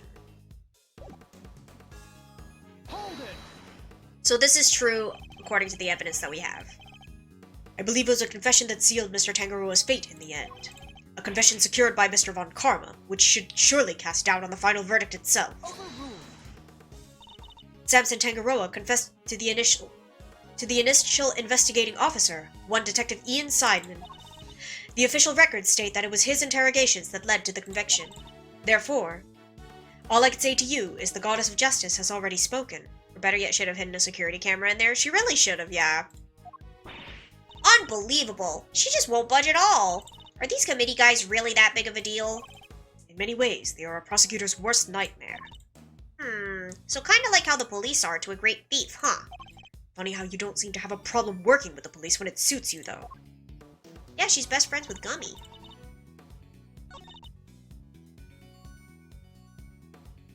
Hold it! Why would Miss Bound have chosen to frame Mr. Gusto for the murder? No doubt because he suspected her of being the real culprit. He may have entered what he thought was the Winter Wing simply to see if the Gemini statue was genuine. He's caught you there, Kay. Yup. Little did he know that he would be greeted by a trap designed to silence him, a trap that nearly worked. Objection! Do you have any evidence to support that line of reasoning? Unfortunately, Mr. Gusto remains in critical condition. It will be difficult to prove anything until he regains consciousness. In other words, there is little we can do for now. On the contrary, there is plenty we can do. You still have not grasped the situation, have you? Then allow me to spell it out for you. We have all the evidence we need to explain both the IS-7 incident and the poison gas attack. Oh. Hold it! All the evidence you need. In the matter of the IS-7 incident, we have a body, a murder weapon, and 2 suspects. As for the poison gas attack, we have the sources of the 2 chemicals and Miss Bound's confession. As for you, Mr. Edgeworth, we also have enough evidence to see that you yourself will have to answer to the committee in a formal hearing. Whoa! That doesn't sound good. Don't worry, Malzarino. If nothing else, you're always more than welcome at Edgeworth & Co. Ugh. Your Honor, I'd greatly appreciate it if we could stay focused on the matter at hand. Of course. Now, where was I? We have therefore determined that there is no need to investigate either case any further. Hold it! Unless she was worried the video would be inadmissible due to California being an all-party consent state, thus making the video inadmissible. But this is Japanifornia. Would it matter? You really mean to assert that there are no loose ends left to investigate? None at all. All of the evidence has been examined at length, and there is nothing more to be learned from them. Therefore, I see no need to further prolong this trial. Objection! Your Honor, I'm certain there is something that still needs to be examined. The hammer is about to fall, Mr. Edgeworth. Only hard evidence can stop it now. Ah!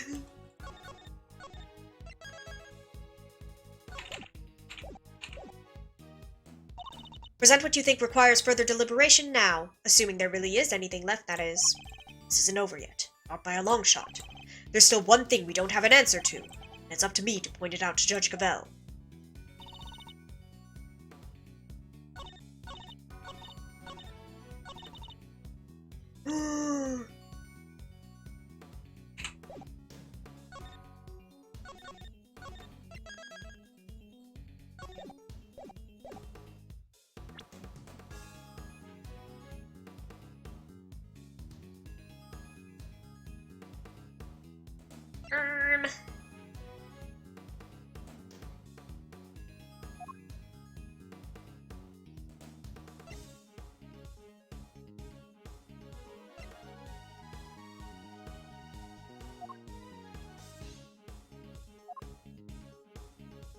Let me think. So, the case file is probably not it. The pamphlet is probably not it. The Winterwing photo is probably not it. The blowtorch. But we know Gusto used this. It was floating in the fountain, and we haven't, like, fully checked it yet. We checked this. We know this. This has not shown up. I don't know how we're supposed to check this if we don't have it right now. We have not checked this, but we also don't have it, as far as I'm aware. And then this was checked. We know that this was used to transport the ice. We've checked this. Probably more likely that she would have worried they would have noticed the camera and disabled it. Maybe, yeah. We've checked this. And we've checked that. I don't think it's these. I'm gonna go with the cloth. Objection! It's not the cloth. It's not. Screams.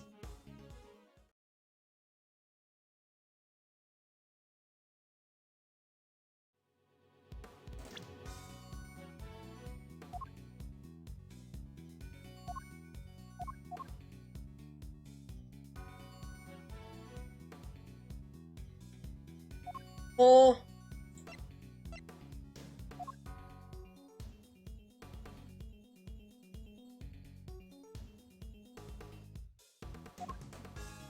Is it this? Objection! Nope. Oh.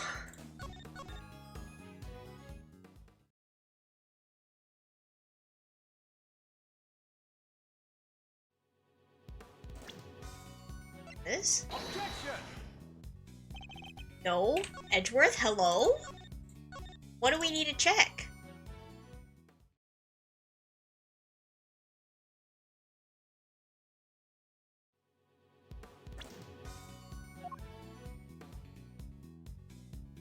Objection! Yeah, see, we can't check that because it's not here. I'm confusion. Oh my goodness.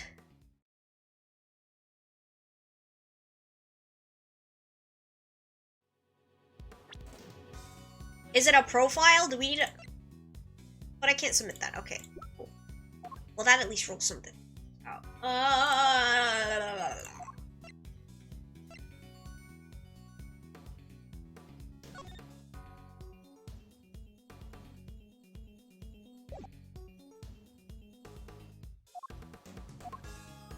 What?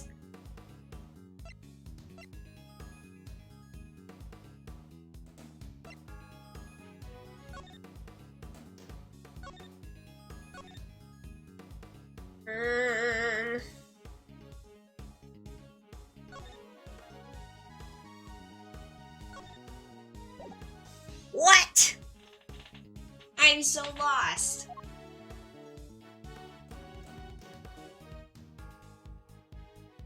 Am I dumb? What am I missing?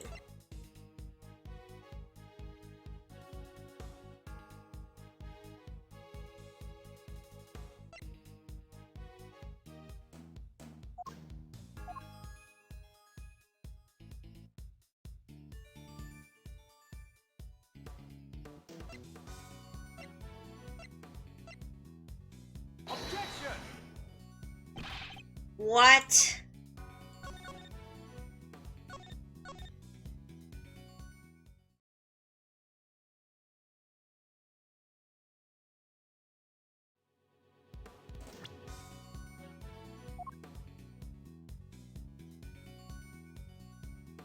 Objection! What do they want from me? I'm confused. Samson would be released and he'd be suing for millions for his wrongful incarceration, which would be 18 years of his estimated annual income plus damages. Dang. Would he really, though? I feel like he's too nice of a guy to do that. Like, he should, but he won't.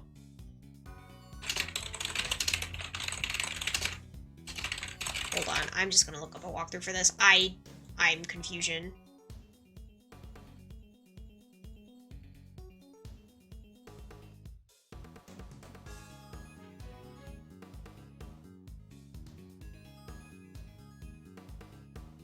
Oh. Bruh. Be a slam dunk case. I have one ready.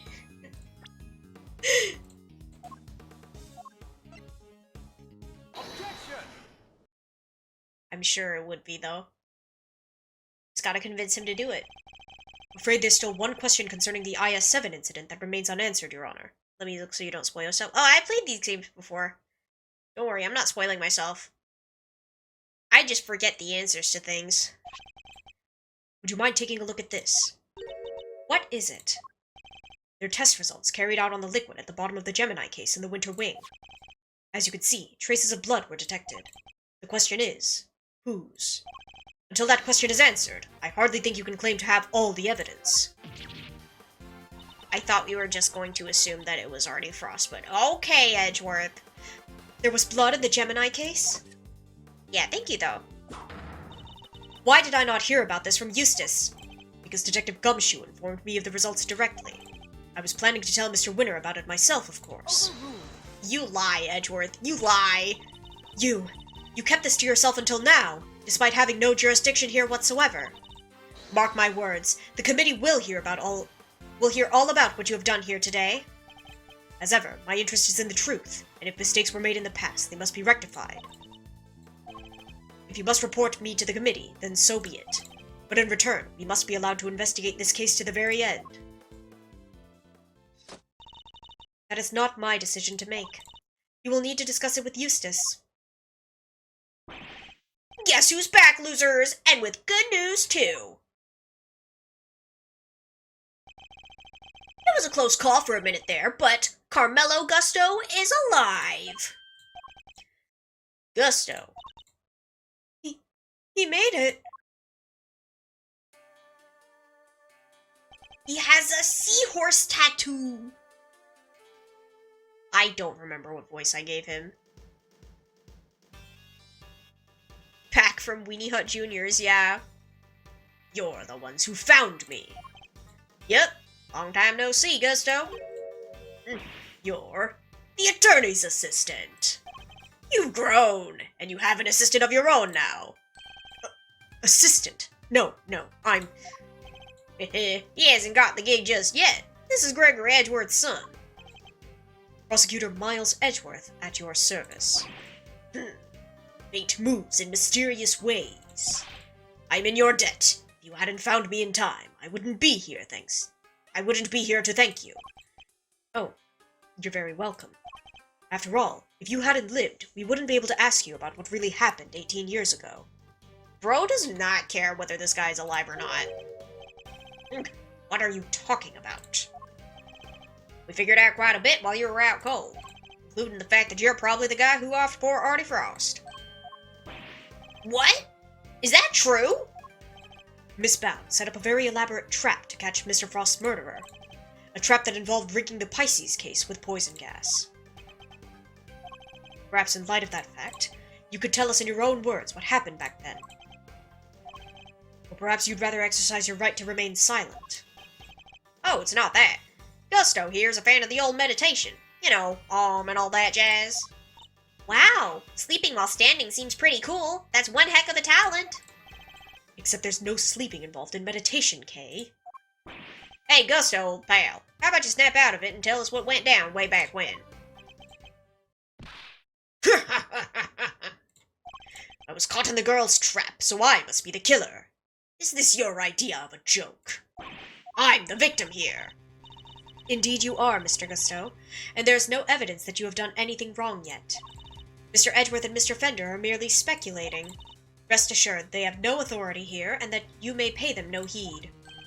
At least somebody here seems to be on my side. Judge Verity Gavel, it is a pleasure, Mr. Gusto. I will assist you in any way you may require. Perhaps you could begin by explaining what exactly happened 18 years ago to Mr. Edgeworth. Fine. You want me to prove I'm innocent, Mr. Prosecutor? I'd be happy to. Objection! So this is how you mean to play it. Oh, so this is how you mean to play it, Judge Cavell. You're hoping Mr. Gusto will help you to hide what happened instead of trying to correct the record. I believe only in the infallible judgment of the Goddess of Justice. Except it is us humans who make the actual judgment calls in a court of law. And so long as there are those who would use the law to their advantage, our rulings are fallible indeed. If you would use your position to further obscure the truth, then neither she nor I will forgive you. We shall see about that. What do you advise, Judge Cavell? It would seem that you were under suspicion because it was you who triggered the poison gas, specifically by opening the Pisces case lid. Would you be so kind as to share why with us? Understood. Came to see Frost sculptures. Simple as that. Made a mistake with the opening times and arrived a half-hour early. Miss Bound, was there no one at the reception desk at around that time? I had left the main entrance unguarded and unlocked, just in case the killer made an appearance. I was also busy making preparations elsewhere, all the way up until the gallery's opening. So no, there was no one here on the first floor then. But I did make sure that all the wings were locked up tight. All except for the autumn wing, that is. I see. She did all that just to steer the culprit into the autumn wing, which is precisely where Mr. Gusto went. Sneaking into a building's pretty suspicious, however you slice it. Silence in the courtroom. I will permit no objections or interventions unless there is some evidence that the witness is lying. The courtroom? You know this is an art gallery, right? Mr. Gusto, if you could please continue by explaining why you opened the Pisces case. Wanted to see Frost's work up close, so I went up to the Gemini. Sorry, I guess it was supposed to be the Pisces statue. And I saw that the lid was frozen on tight, so I grabbed a blowtorch from nearby and tried to open it. Bro wanted a top-down view. What the heck? I finally got it open. Gas came pouring out. Fascinating. His is the sort of flawless testimony attorneys can only dream of. Yeah, that everything sounds like a lie kind. I am none too satisfied with Mr. Gusto's explanation myself.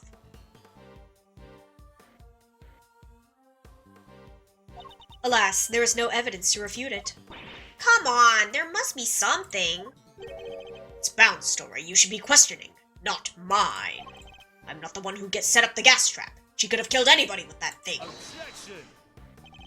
She turned on the sprinklers as soon as the gas was released. She knew exactly what she was doing. She was gunning for the killer and nobody else. That killer being you, old pal. So you believe that self-confessed criminal? Miss Bound is far from blameless in this affair, and she will have to pay for her crimes. But so will Mr. Frost's killer. He seemed determined to pin Frost's murder on me, but I had no reason to kill him. And you have no evidence to prove otherwise. Grr. Can we really not prove that he's the killer, Mr. Edgeworth? Mr. Gusto fell victim to the poison gas. That much is indisputable. Yet no matter how suspicious his actions in the present may seem, they prove nothing about the past. Yeah, but then what about you, Mr. Fender? There must be something we could do. Right. May not have evidence, but we have plenty of intel. Let's see now. If Gusto killed Frost, he must have had a reason. Claims not to have a motive, but that can't really be true, can it? Gusto insists he had no reason to kill Artie Frost, but if he did it, he has one. Not many people commit murder just for fun. In fact, your old man had a little back and forth with Von Karma about a probable motive too, remember? How could you possibly say that with any certainty? Their relationship had broken down for some reason. Gusto helped Frost in the final, but the favor wasn't returned.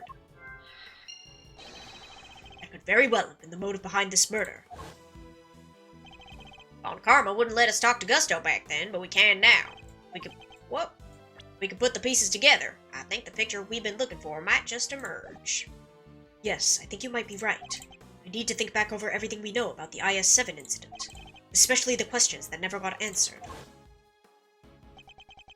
And the finger marks. Were you the one wearing the gloves? Miss Scone denied that the finger marks on the frame were hers. What if they were Mr. Gusto's? Perhaps he had wanted to take a look through the Ultimate Cookbook for himself. Had Gusto's goal been to look through the Ultimate Cookbook all along? So he asked me to go put in a new cartridge. He seemed to think there should have been more shots left than there were. In other words, the film ran out sooner than expected. Yes, the number of shots he took didn't line up with the number of shots remaining. More film had been used up than Tangaroa expected. Did someone else use the camera? But he thought maybe he just lost track somewhere along the way. My father noticed these things for a reason. We just need to piece them together correctly. The absence of evidence, it's the only way to the truth.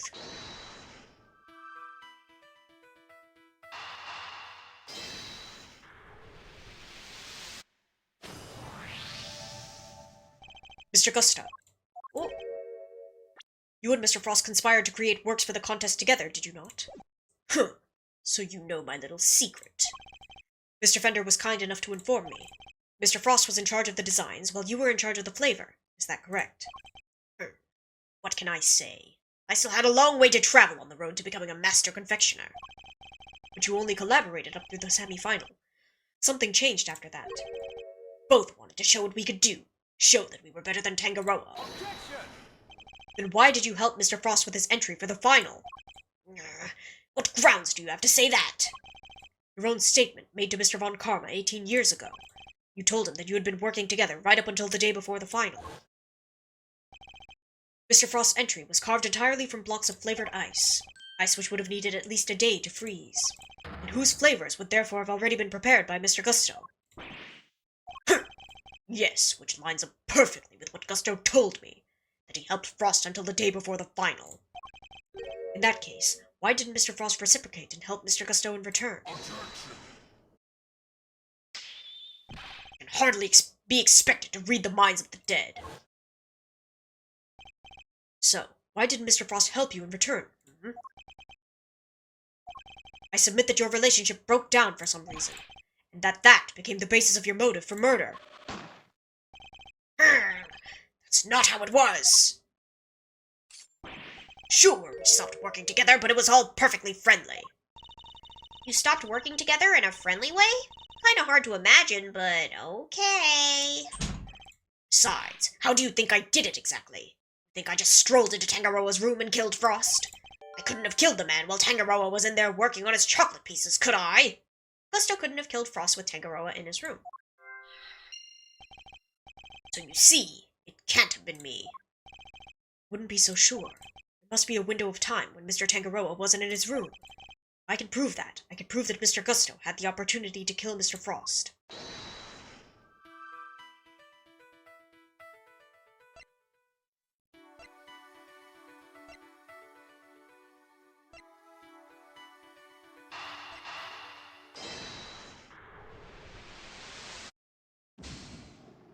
Darn! It's not quite right. Ah! I need to reconsider the information at hand.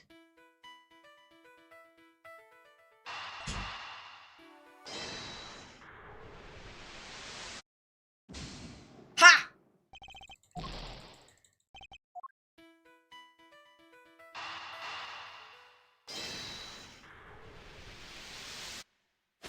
Of course it's the last one. Photographing the cookbook's contents would be the perfect way to steal its secrets undetected. And what if Mr. Gusto did just that? What if he used Mr. Tangaroa's camera to photograph the book? It'd be the perfect crime. So much better than stealing it and getting chased by the cops. Sneaky snapshot of 20, huh? That could work. The only question is, when would he have done it? Good question. What about during afternoon tea? Didn't Alicia say that Gusto and Frost had missed out on a little tea party they had? Frost and Gusto didn't attend afternoon tea. Which brings me to the next question. When do we know for certain that Mr. Frost was still alive? After the contest began, nobody saw hide nor hair of Frost as he had secluded himself in his room. And the only person capable of entering his locked room was Tangaroa, possessing, as he did, the only key. Miss Scone, were Mr. Tangaroa's works the only ones you sampled? No, dear. I couldn't help myself. When I'd finished my afternoon tea, I tiptoed over to Chillywinks' room for a little taste, too. Mr. Frost had kept to himself inside his room after the contest had started, but he was gone by the time Miss Scone snuck into it to sample his work, meaning there's a good chance he was murdered before the end of afternoon tea.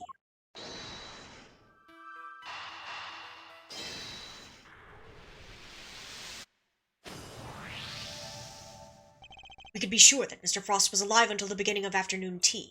making tea time the only window during which Mr. Gusto could have killed him. Are you satisfied with Mr. Gusto's story now, Mr. Edgeworth? Sadly, I'm afraid I'm still rather unsatisfied. But things are finally starting to become clear, and the truth will soon come to light at last.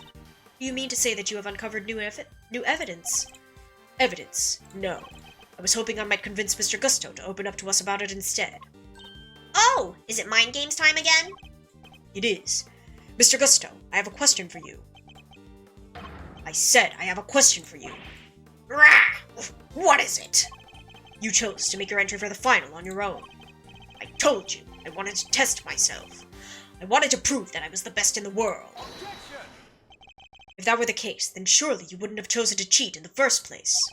So tell me, Mr. Gusto, why did you feel the need to team up with Mr. Frost?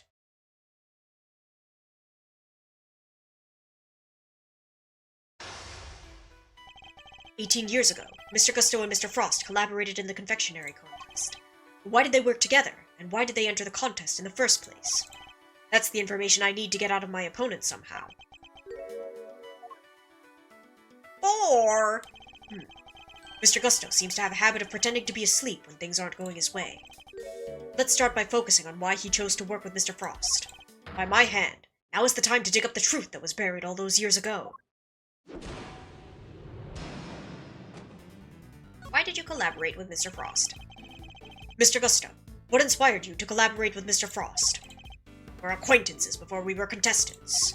Was interested in entering the contest, so we decided to sign up together. And your decision to pair up with a sculptor had nothing to do with your lack of faith in your skills. You don't know me.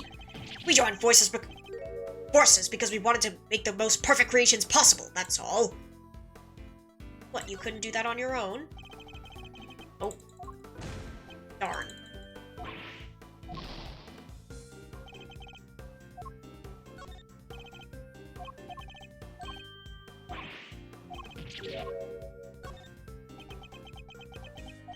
Frost's son and mine were in the same grade at school, so we got along pretty well, too.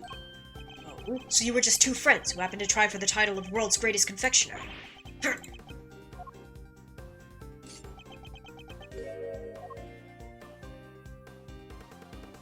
Wake up. Pretending to be asleep when the going gets tough won't work on me, I'm afraid. Mr. Frost was a sculptor, Mr. Gusto. I doubt he cared much about winning a title for confectioners. In which case, he probably had a different motive for taking part in the contest, wouldn't you say? Fine, it was me. I wanted that title. Frost was only in it for the prize, the ultimate cookbook. I see. And since your objectives dovetailed so neatly, you decided to work together. But then something happened. A breakdown in your relationship, perhaps. If so, I want to know why. Mr. Prosecutor, I'm still quite unwell after my brush with death. Push me too hard. I'll be on my way back to the medical room. No, wait. Then you'd better wrap things up quickly. I'm already dangerously low on patience. Mr. Gusto is trying desperately to make his escape, but he's not going anywhere yet. Not as long as he's still keeping things from me. So let's figure out what he was really after next. There's no time to lose. I need to pick the right line of questioning, and fast. You want more than just the title. You too had your eyes on something other than the title, didn't you? After all, I'm not sure the title of world's greatest confectioner even counts for that much. Now you're insulting the way of the confectioner. My goal, my only goal, was to win that title. I didn't care about anything else. You have no idea how much it would have meant to me. Look, my sense of design may not have been up to the snuff back then, but you should see me now. Oh, so you've improved. Bet I have. I didn't do all that training in Zhongfa for nothing.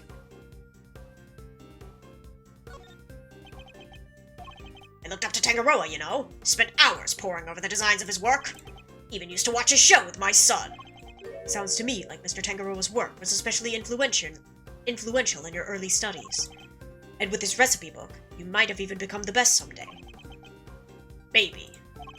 The book was a real treasure, no doubt about that. Any confectioner would have wanted it. Well, you were interested in the book too. You claimed that your only goal was to win the title, yet you also seem to have had an interest in the contest prize, the ultimate cookbook. Arrgh! The greatest collection of recipes by the world's greatest confectioner. can't say I had absolutely no interest in it. And even if I did, what exactly is so wrong with that? Nothing, I suppose. Only that the book contained recipes for medicines, not desserts. And everyone who entered the contest supposedly knew that. I feel like I'm finally getting somewhere. I can't let him slip from my grasp now. I just need to stay calm and keep the pressure on. Next, let's find out why he wanted the cookbook. Did you know how valuable the cookbook really was? What kind of question is that? It was a collection of Tangaroa's recipes. There wasn't a confectioner in the world who wouldn't have wanted to get their hands on it. So your plan was to win the cookbook and use it to help you with your own creations. What else? A book like that could have improved my craft tenfold. You could have made a lot of money if you'd sold it. I don't know much about what was actually in there, but it was worth more than money, I'll tell you that.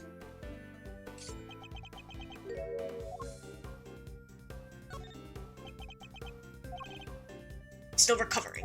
Blah, blah, blah, blah, blah.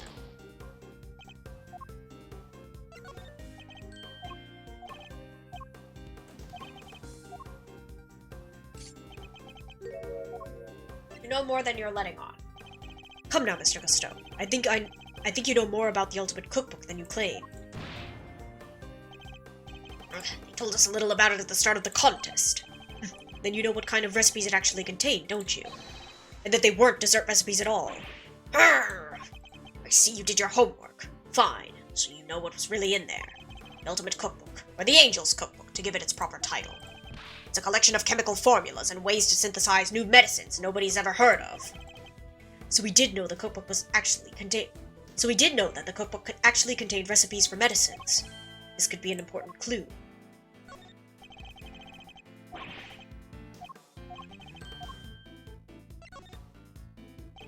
Your designs may have improved thanks to your training in Zhongfa, but you clearly didn't do enough work on your skills of deception. You've already admitted that you knew the ultimate cookbook was a collection of recipes for medicines. Thereby making your interest not gastronomical, but pharmaceutical in nature. You needed medicine, didn't you?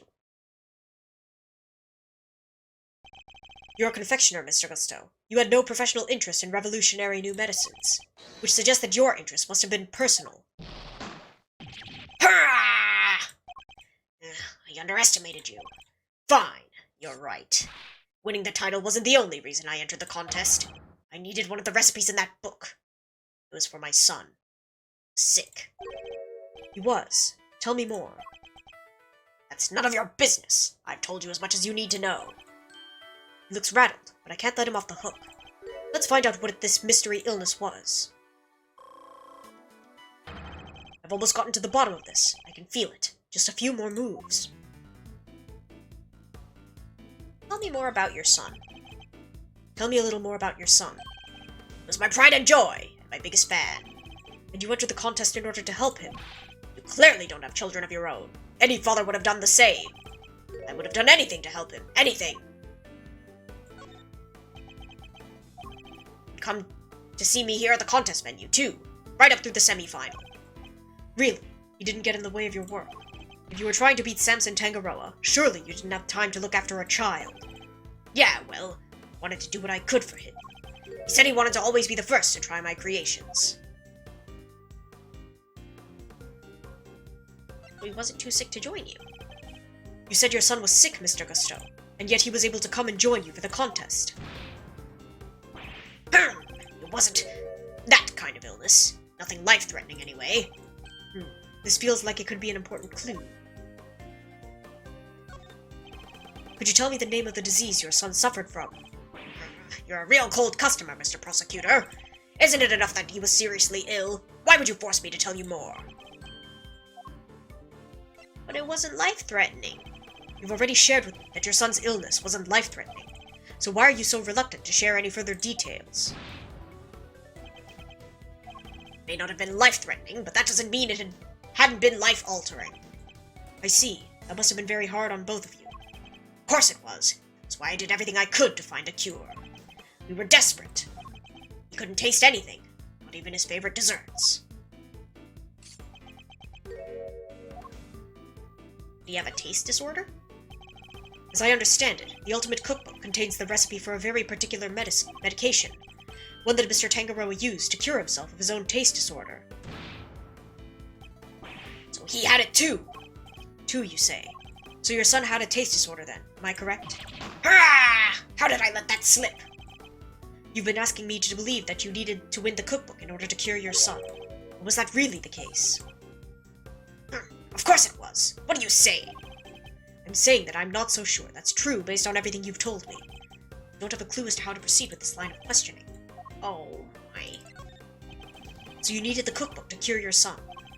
Yeah, nowadays you can get the medication he needed anywhere. But back then, the book was our only hope. Which is why I didn't dare waste my time on fancy tea parties. I had to give my all to my work. And what about Mr. Tangaroa's work? Surely that tea break gave you the perfect opportunity to steal a glance at it. What makes you think I had the energy or time to care about what the others had made? But you cared about Mr. Tangaroa's work. I think you've made it abundantly clear how much interest you had in Mr. Tangaroa's work. What's more, if you were that determined to win the Ultimate Cookbook, I seriously doubt you would have passed up on a chance to take a peek at your competitors' entries. I had plenty of chances throughout the contest to see and sample my rival's work, you know.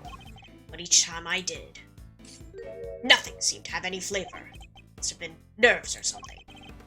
Nothing Mr. Gusto tasted had any flavor. That seems like it could have been an important clue. Okay.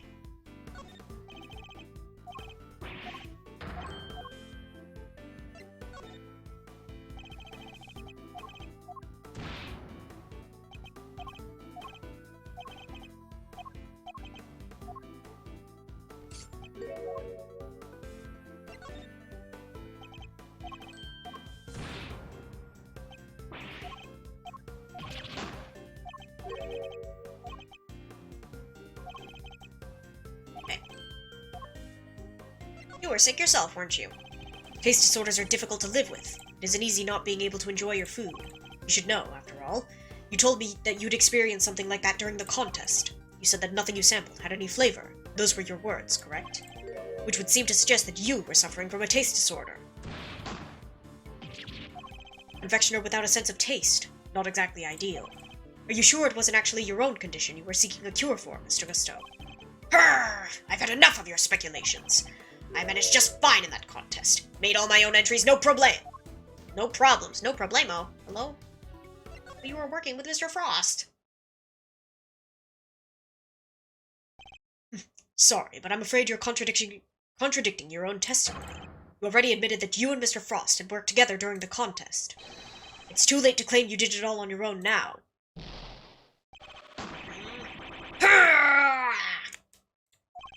You would have had us believe that you were a man of principle, a dedicated student of the confectioner's art. Yet you abandoned those principles and conspired with Mr. Frost to rig the contest. Also, you could cure your own taste disorder. Not me, Mr. Prosecutor. As you said, my taste of sense. My taste of sense? Hello? I can read. My sense of taste was shot. My son's was fine. I'd kept it hidden for so long. 18 years and nobody knew. Sadly, you can lie to others, but you can't lie to me. Both Mr. Gusto and Mr. Frost entered the contest hoping to obtain the Ultimate Cookbook, for the medicine that would cure Mr. Gusto's disorder, and the money it would bring in for Mr. Frost. Thus, an uneasy alliance was forged, and that, I believe, is checkmate. Yay!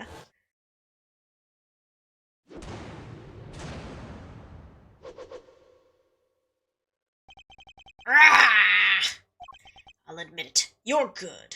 I never told anybody of any of this, but you figured it all out anyway. It's true. 18 years ago, I developed agousia. How the heck do you say that? Okay, hold on. I'm gonna look this up.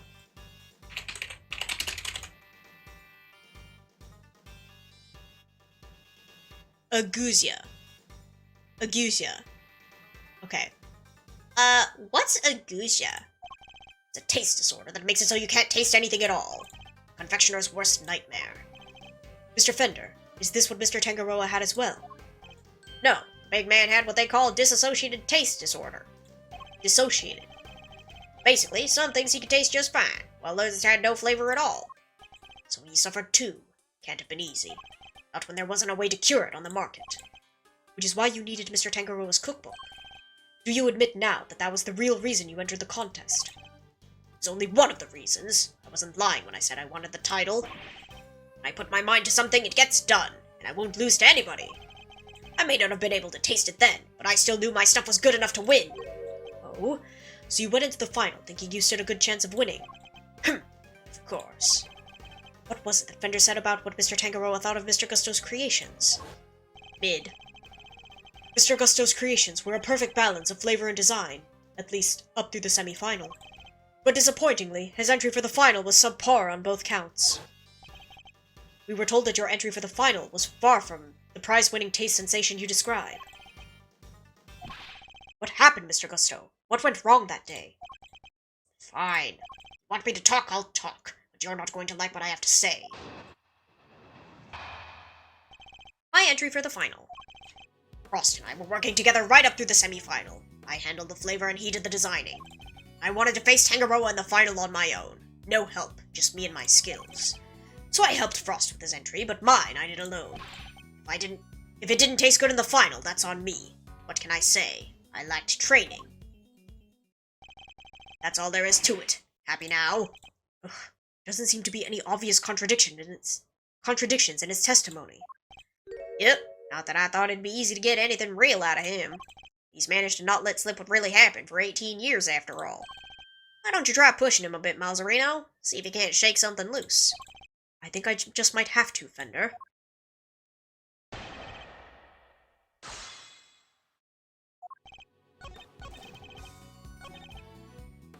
Hold it! And yet, I heard that your creations prior to the final were scored highly for their flavor. So what went wrong? Was there some kind of cooking accident on that day?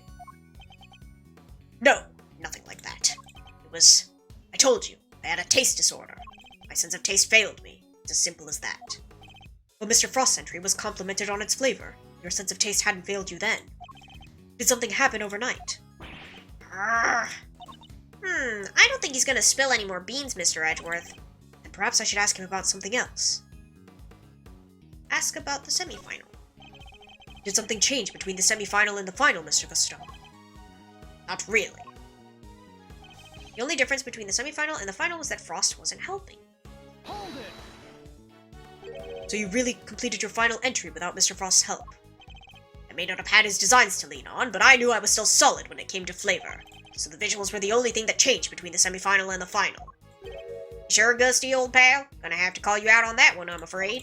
It wasn't just its looks that got a big thumbs down come Judgment's time. It got trashed on flavor, too. Doesn't sound much like a winner to me. Despite his confidence, Mr. Gusto failed on flavor, too. Lack of Mr. Frost's assistance shouldn't have affected that. Or was there some other difference? An 18-year-old mystery, and the key to unraveling it is finally in my grasp. I just need to remember everything Fender told me about what he and my father discovered.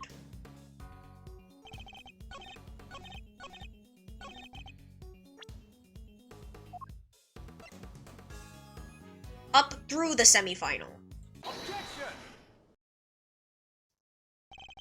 I can think of one significant difference between the semi-final and the final, Mr. Gusto. Your son. This is him in the photograph, correct? You told me he was here with you up through the semi-final. He was. What of it? What indeed? He was here with you until the semi-final, until he suddenly wasn't for the final. And just as suddenly, your work went from being lauded for its flavor to being lambasted for it. I don't think it's a coincidence, do you? He wasn't just spending quality time with his father. He was playing a much more pivotal role in that. I just wanted him to see me hard at work, to show him I was trying my best for us. Who knows? Maybe it was him being here that helped me do so well in those early rounds. He talks a good game, but nothing about this guy screams super dad to me. Indeed.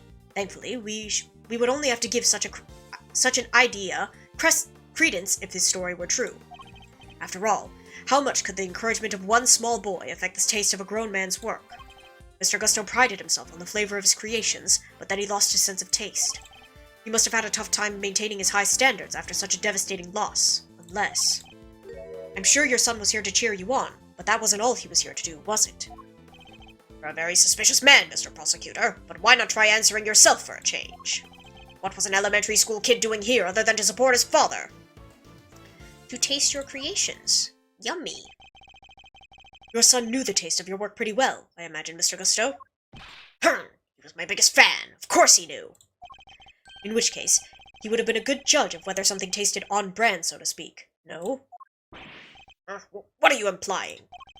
You've already told us that you were suffering from a taste disorder. I'll admit it. You're good. I never told anybody any of this, but you figured it all out anyway. It's true. 18 years ago, I developed I forgot how to say it. Aguisia? Aguisia? Aguisia. No one knew about your condition. Indeed, I doubt Mr. Frost would have wanted to continue collaborating with you had he found out. After all, it was your job to make sure his creations tasted good. Therefore, your son wasn't just here to support you. He was helping you by taste testing your work. Dang, now it all makes sense. Frost stuff tasted good because it really was finished the day before when the kid was still here. You have a vivid imagination, Mr. Prosecutor.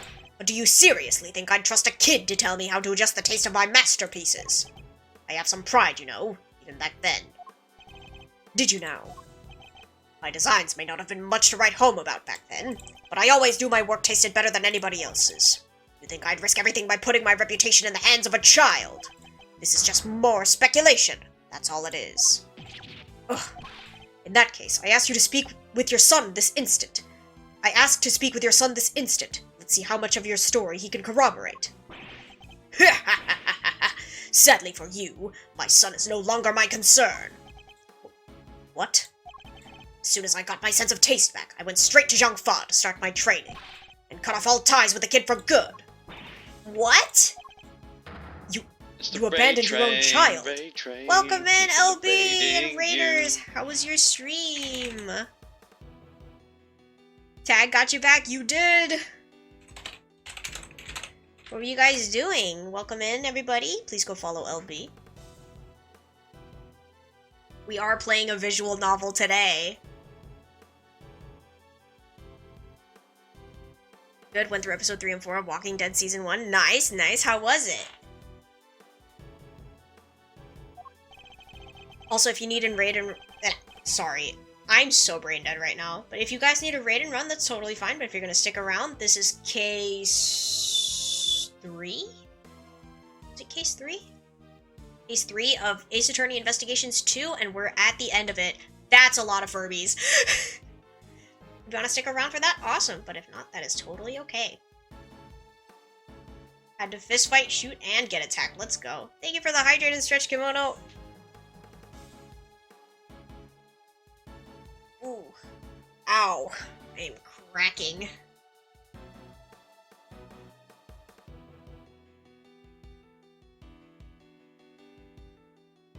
Ain't that the half of it? No one knows where he is even now. The cops have looked all over for him, but no dice. So, you still think you can prove your asinine theory? I'd like to see you try. Not the Titanic flute. Fitting, though, this guy just apparently abandoned his son. You need to cook some dinner, but I'll be here lurking. I need more points for this. Thank you so much for the lurk. I appreciate it. Good luck with dinner. Hope you make something yummy. You think I care about anything besides confectionery? Think again. I got my sense of taste back. What need do I have for a son? What a crazy statement. Silence in the courtroom. While Mr. Gusteau's words and actions may demonstrate a certain lack of humanity on his part, the goddess of justice cannot judge him for that. Therefore, Mr. Edgeworth, I believe it is time for you to admit defeat. Yeah, give it up! 18 years is a long time for anything to surface now, proof or otherwise. Ugh. Mr. Edgeworth, we have to do something. If we don't, the truth might be lost forever. Ugh. Where are you, Detective Gumshoe? Can't imagine whose blood it could possibly be, but I'll get it tested right away, sir. Please do, Detective. That's the last piece of the puzzle, I'm sure of it. Once we know whose blood it is. Hey, Miles. Sorry to cut in on your Mind Palace time, but I was pondering something myself. Our friend Gusto didn't come here just to check up on the body, did he? You mean because he tried to open the case? Exactamundo. Think we have anything that might explain why he tried to do that? We might, if Detective Gumshoe can make it back in time with a certain piece of evidence. That's quite enough idle chatter, Defense. Now, if you... Mr. Edgeworth, sir! Sorry to keep you waiting! Speak of the devil. I take it you have the test results, Detective. Yes, sir! The lab just got back to me! Detective, please. Court is in session. Now then, am I right to assume that you are bringing us the evidence Mr. Edgeworth was just speaking of? What? Hey, no fair! Why didn't anybody tell me about any of this? It is indeed the evidence in question, Your Honor. It needed testing, so I asked him to carry it out. What the? Why is everyone always helping you? I'm supposed to be the one in charge here. Mr. Winner, I'm sorry I didn't involve you, but this is important. Can we at least hear what the detective has to say? Well, alright. So, Detective Gumshoe, what did the tests have to tell us? You're not gonna believe this, but the owner of the blood we found in the liquid at the bottom of the Gemini case is Carmelo Gusto, the victim of the poison gas attack. What are you talking about? Thank you, Detective. You've been very helpful. Well, it looks like my suspicions were correct. What do you mean, Mr. Edgeworth? Yes, what do you mean? Explain yourself. What is the significance of this blood to the case? It's only the very thing the perpetrator of the IS-7 incident has been trying to hide all these years. The fact that your blood was found inside the Gemini case, Mr. Gusto, is as good as us finding your blood lying right next to Mr. Frost's body.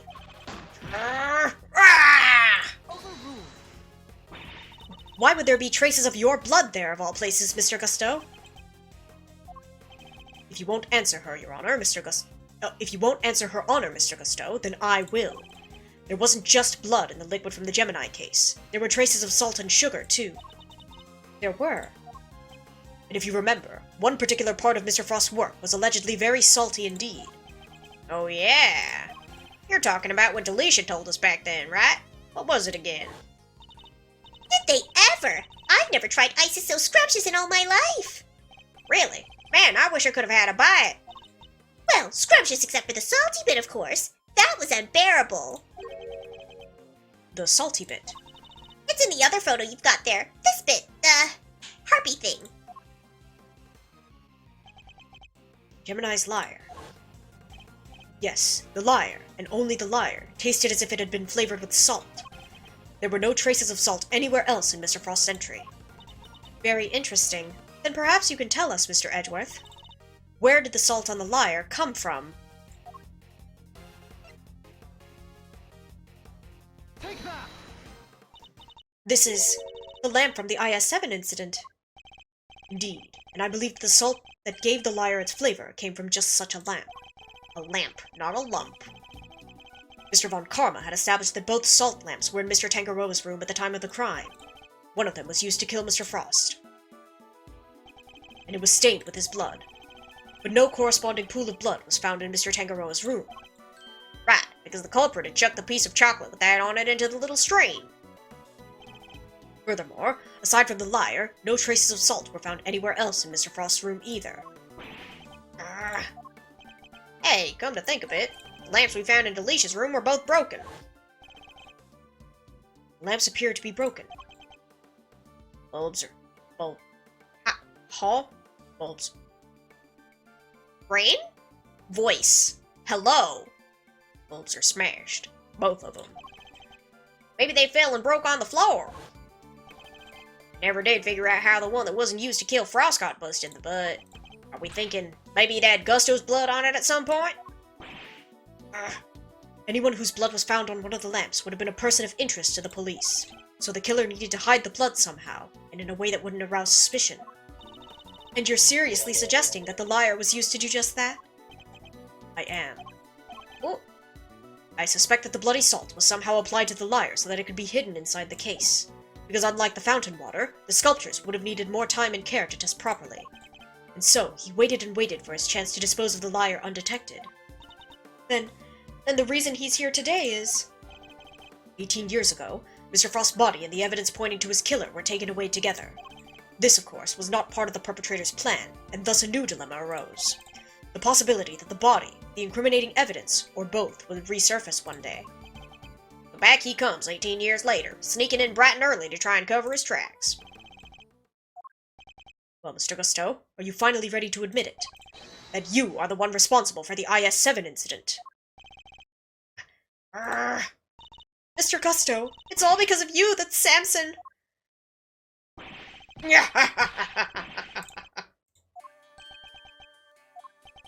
Gusteau. So I finally got caught, huh? All these years later? Nobody came close back then, not even the big-shot prosecutor, or the attorney. That's some impressive work, Mr. Prosecutor. I have to hand it to you. You admit it, then, that you murdered Artie Frost. Sure I do. I did it. I killed him. But he only had himself to blame. What do you mean by that? He agreed to help me. We were supposed to help each other so that one of us could win. And whoever won was supposed to let the other use the cookbook. But on the day of the final, the rat finally showed his true colors. Seriously, Frost, we had a deal. Sorry, I'm not helping you in the final. Our little agreement is over, Gusteau. But I helped you! I spent all day yesterday making the ice for your pieces. Did you? And you can prove that, I suppose. What do you... Wait, you were planning to betray me right from the start, weren't you? After Frost double-crossed me, I had to make my piece for the final by myself. And like you said, my son wasn't there, so I didn't have any help with the flavor either. So much for the pride you claim to have in your ability to make delicious desserts. Go ahead and judge. You have no idea what it was like for someone like me to lose my sense of taste. I gave up everything to become the best. Everything! I take pride in that. Something someone like you could never understand. You're right, I don't understand. Do you take pride in the fact that you resorted to murder? Or that you abandoned your son? Why would I want to understand someone who could do such things?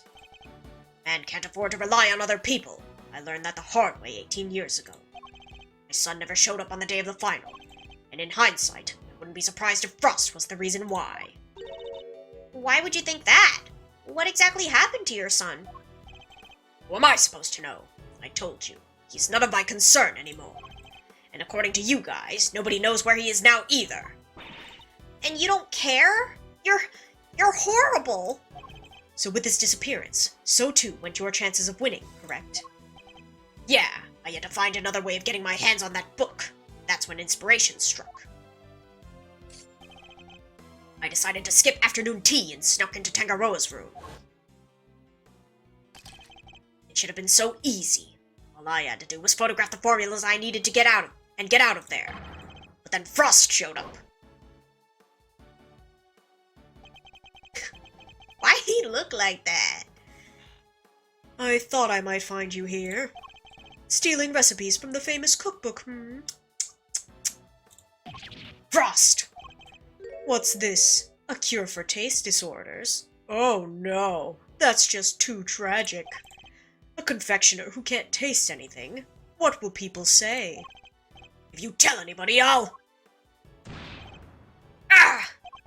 You'll what? You can't even hit me, you miserable worm. Why, you... Frost shoved me hard when I went to punch him, knocked me clean off my feet. I crashed into one of the lamps. Must have been when my blood got on it. So Mr. Frost wasn't the first to get hurt. When it was all over, I realized I had to get rid of that blood somehow, so I scraped off all the bloodied bits. I dissolved those salt shavings into some flavored ice mixture and brushed it all over the harp. That's how you made the evidence linking you to the murder vanish. Frost was going to blackmail me. He would have made me give him money to keep quiet about my condition. So you decided you had to kill him?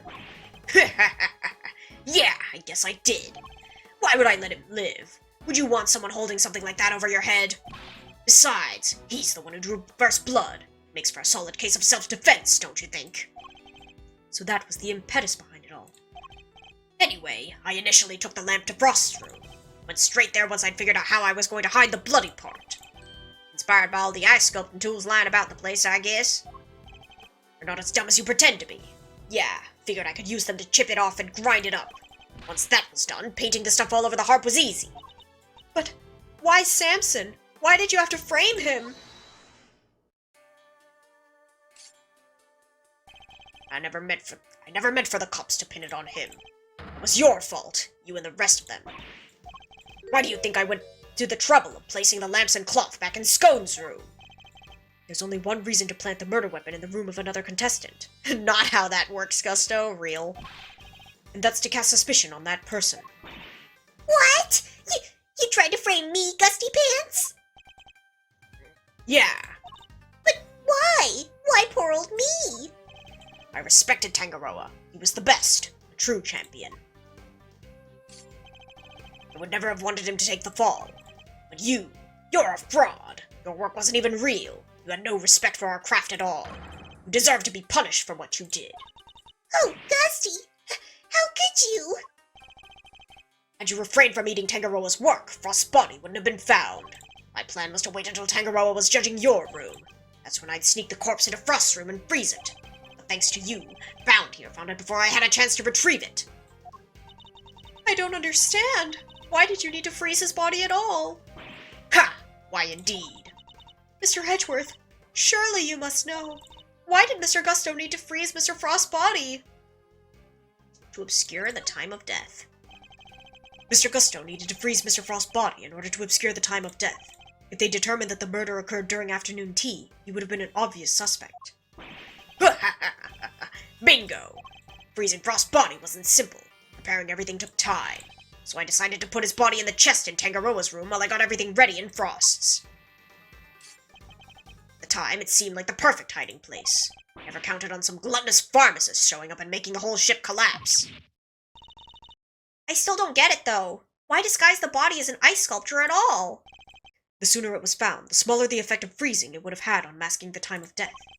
Therefore, he needed to disguise it at least until it had fully frozen. How awful! Using Mr. Frost's own work to help you cover up the truth behind his murder. Ironically, Tangaroa would have been just fine if the body hadn't been found before I got it out of his room. If only things had gone to plan, he wouldn't have even have been arrested, let alone convicted. You mean it was my fault? Everything that happened to Samson, it was all because I found the body? Don't let him get inside your head, Judes. None of this is your fault. If it wasn't Samson, it would have been Delisha instead. She would have been the one they arrested. Either way, there's only one person to blame here, and that's Gusto. It didn't help that the initial detective was so bad at his job either. He never even told the prosecutor that the body had vanished. So then, Mr. Von Karma had unwittingly placed Mr. Tangaroa under arrest in the absence of a body. I mean, I guess it would explain why he was so keen to wrap things up. Still, you'd think he'd notice something as big as that if he'd taken a look at a few reports, right? Not if someone had been deliberately distorting the facts of the case, though. Either way, it seemed that Mr. Von Karma didn't know about the body until after the arrest had been made. But admitting that would have spoiled his perfect record. So he kept it to himself and proceeded to prosecute Mr. Tangaroa regardless. Can this really be true? You don't feel bad at all? Somebody spent 18 years in prison because of you. Sticks and stones, girlie. Sticks and stones. What a jerk! I ought to arrest you right now, pal. I'm afraid I can't allow you to do that, Detective. So you noticed, huh? Glad somebody did.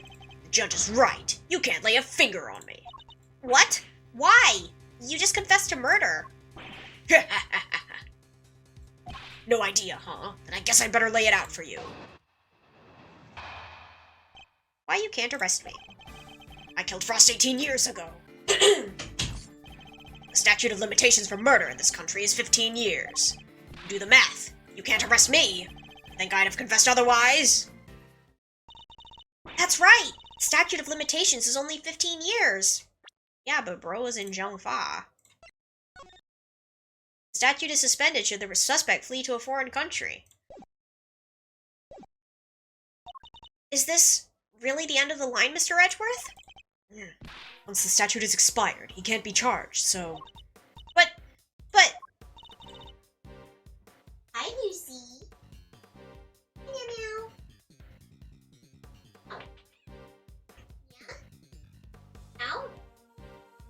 Avery, would you like to come fetch the kitty?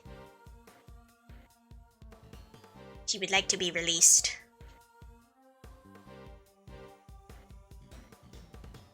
How unfortunate, Mr. Edgeworth. I'm afraid that both Mr. Gusto's confession and your deductions will have to be struck from the record, and that Mr. Tangaroa's conviction will remain in place. But we've finally proven that the police never had Mr. Frost's body in their possession. Even if we can't arrest Mr. Gusto, surely Mr. Tangaroa has grounds for a retrial on that basis. Does he? I wouldn't be so sure. I'm afraid that the goddess's judgments are somewhat harder to overturn than you might imagine. So the committee means for the verdict from... What? So the committee means for the verdict from 18 years ago to stand no matter what. Bad luck, Mr. Prosecutor. There must be something we can do. Something to bring Mr. Gusto down. Guys, Zhengfa is a foreign country. Hold it! Depending on your actions over the last 18 years, the statute may not have expired yet. This ought to be good. Alright, I got nothing to hide. If there's something you want to ask it. Very well. Tell us where you've been and what you've been doing since the incident. Sure. Fun fact, IRL, there's no statute of limitations on murder. I feel like that's good. That's how it should be. Not long after the contest, I was able to cure my taste disorder thanks to the formula from that book. Not so long after that, I went to Zhengfa to really buckle down and hone my craft. That explains a lot. We tried to contact you after the fact, but I guess you were long gone by then, huh? Could be. I left, let's see, around a year after the murder. It was before Tangaroa's last day in court.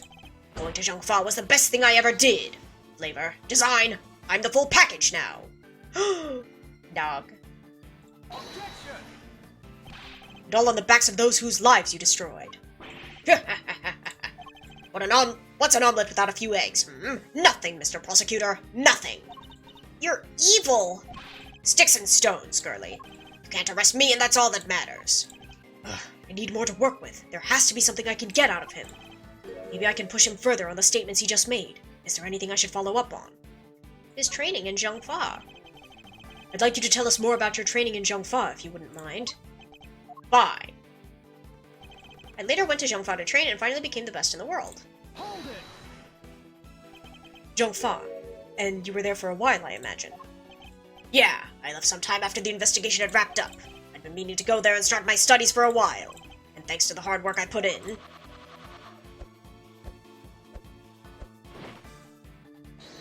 Dragon! My designs are now world class. Whoa! That's amazing! You like it? It's yours. Really? Alright! So we spent some time in Zhengfa training.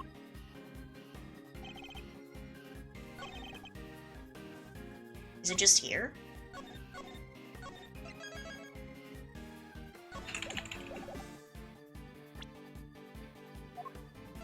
Objection! Okay. The statute of limitations for murder is subject to the following condition. The statute is suspended should the suspect flee to a foreign country, which means that the time you spent abroad doesn't count towards the time under the statute. No way! So it's like someone hit pause while he was in Zhengfa? He's so baby, he just wants candy. It appears that there may be time left on the clock yet, but that will depend on how long you stayed in Zhengfa, Mr. Gusto. It was 3 years exactly. 3 years? Hold on. Nobody say anything until I've done the math. Murder happened 18 years back. The statute is 15 years, and add the 3 overseas. 15 plus 3 makes exactly 18, which means no way! Mr. Edgeworth, you did it! The statute hasn't expired after all. Hi, Lucy. Come up here. Come here. Wanna say hi? Yeah. I'm Ace Attorney. My cat is here. Hi, kitty. Bingo! 18 years exactly. Glad you worked it out for yourselves. He's just been stringing us along this whole time. Why is he laughing?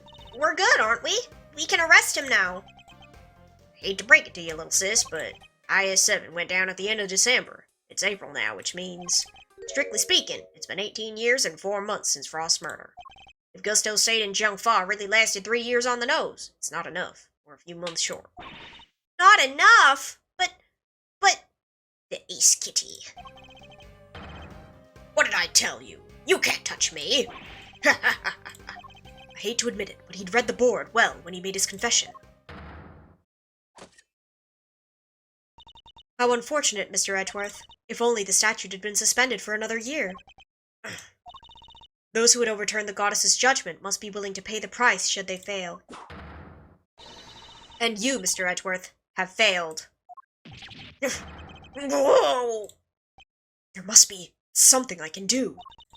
I knew it. Well, if the law can't bring Mr. Gusto to justice, then... She's about to commit murder, guys. Lock in. Judes, what are you thinking? Objection! There's no need to go adding to your rap sheet just yet.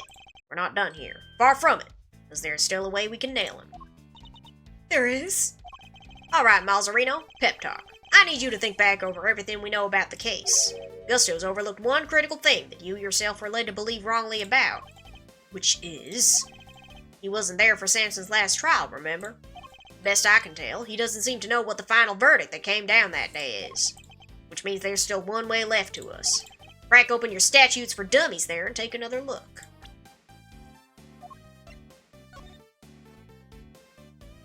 The statute is suspended from the time of any accomplice's indictment to the end of their trial.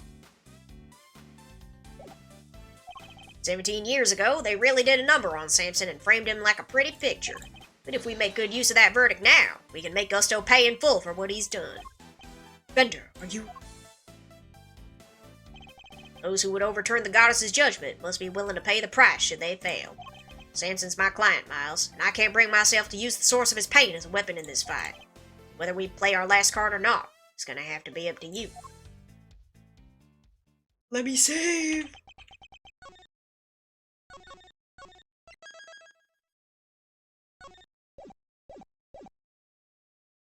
Bringing Mr. Gusto to justice can only happen if I use the outcome of that hard-fought trial. So, should I raise an objection and play that card or not? Yeah. My father and Mr. Von Karma. One sought to reveal the truth and the other to hide it. I know which path I choose to follow. The one that seeks to reveal the truth. This court has reached its final verdict. The record will state that Mr. Gusto has been found not guilty on all accounts. Objection! No, Your Honor. Mr. Carmelo Gusto is absolutely guilty, and I refuse to let him walk away. His crimes are too unspeakable to go unpunished. Do you mean to suggest that you have grounds upon which to call for his arrest? I do. Now, to show Judge Gavelle something that proves the statute of limitations hasn't expired yet. Take that! Consider this piece of evidence, if you will. The court rules the evidence inadmissible. Ma'am? Ma'am? Ma'am? Though it ended with a verdict that, oh. Guess this. Take that! Bruh. Very well. Is there a particular page of the IS-7 case file you would like us to refer to? Meow meow. Come here. Yeah, come here. Hi. Hi, baby. You know what the statute of limitations is? Let's see. Meow. I guess case overview. Maybe?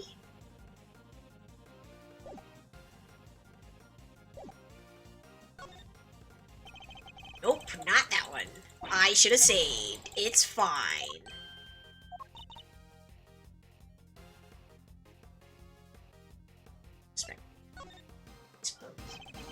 I'd like to direct your attention to the page concerning the suspect. As you can see, Samson Tangaroa was convicted as an accomplice. What? Oh my gosh, please, history, history, history! And it took around 1 year from his indictment for that verdict to be reached. Yes, that does seem to be the case. The book you gave us details certain conditions pertaining to the statute of limitations for murder. One of them, as I mentioned, is that the statute is suspended if the suspect flees the country. And another states that the statute is suspended from the time of any accomplice's indictment to the end of their trial. What? Tangaroa was convicted as an accomplice? Yep, yes you were in Zhengfa when the verdict came down. Samson was convicted as an accomplice, not as the main perpetrator. Which is clearly news to you, and not good news either, am I right? But how could that be? Tangaroa was an accomplice to anyone. He was innocent, and you know it. Oh, we know it. It's what we've been trying to prove all along. And in a pleasing twist of fate, his wrongful conviction will be the very thing that sets him free. If you spent 3 years in Zhengfa, and your accomplice Samson Tangaroa was on trial for 1 year, it means you could still be charged with Mr. Frost's murder up to 19 years after the fact. In other words, the statute of limitations hasn't expired at all. The goddess's judgment is infallible, but that of her servants, it appears, is not. It seems the prosecutor in charge of this case may have erred. Unbelievably, we may have no choice but to instigate a full inquiry. No! How could this? Objection. 18 years. That's a long time to let somebody else suffer for your crimes. It's time to pay the piper, Gusto. And not a moment too soon.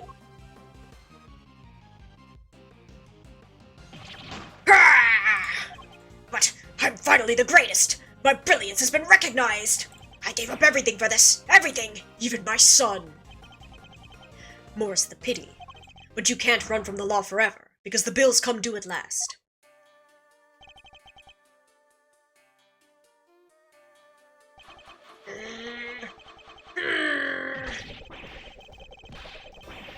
What a guy.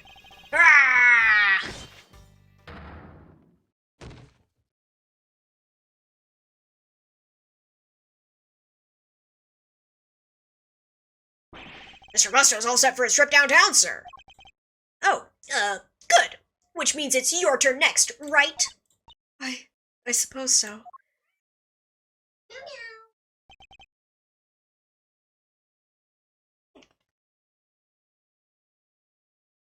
Not the desk.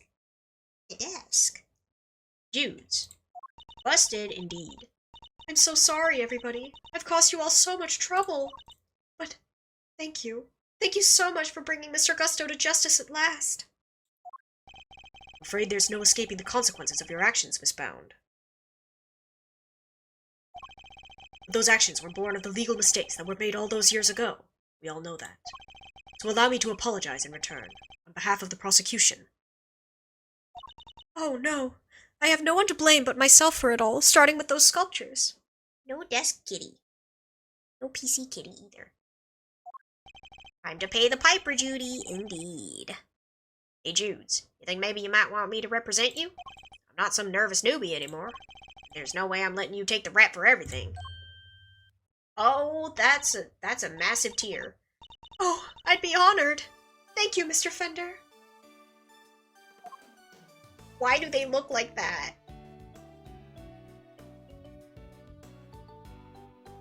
They could have done so much better. Sorry, man, but you gotta come with me now. Of course.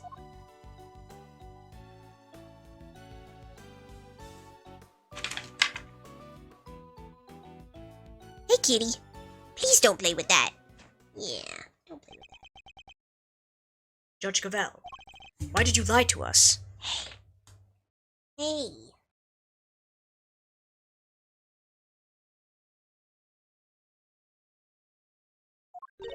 Lie? What are you talking about? You implied that there was no case for a retrial, but as we've proven, that wasn't true. Her tears look like whipped cream, yeah. Surely anyone truly committed to seeing justice done would have called one as soon as the body was found. I am under no obligation to answer such questions. Clearly have no intention of doing so either.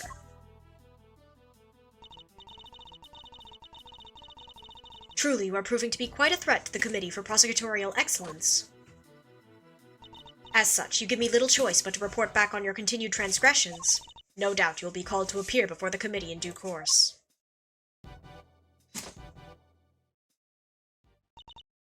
Don't play with the trash can.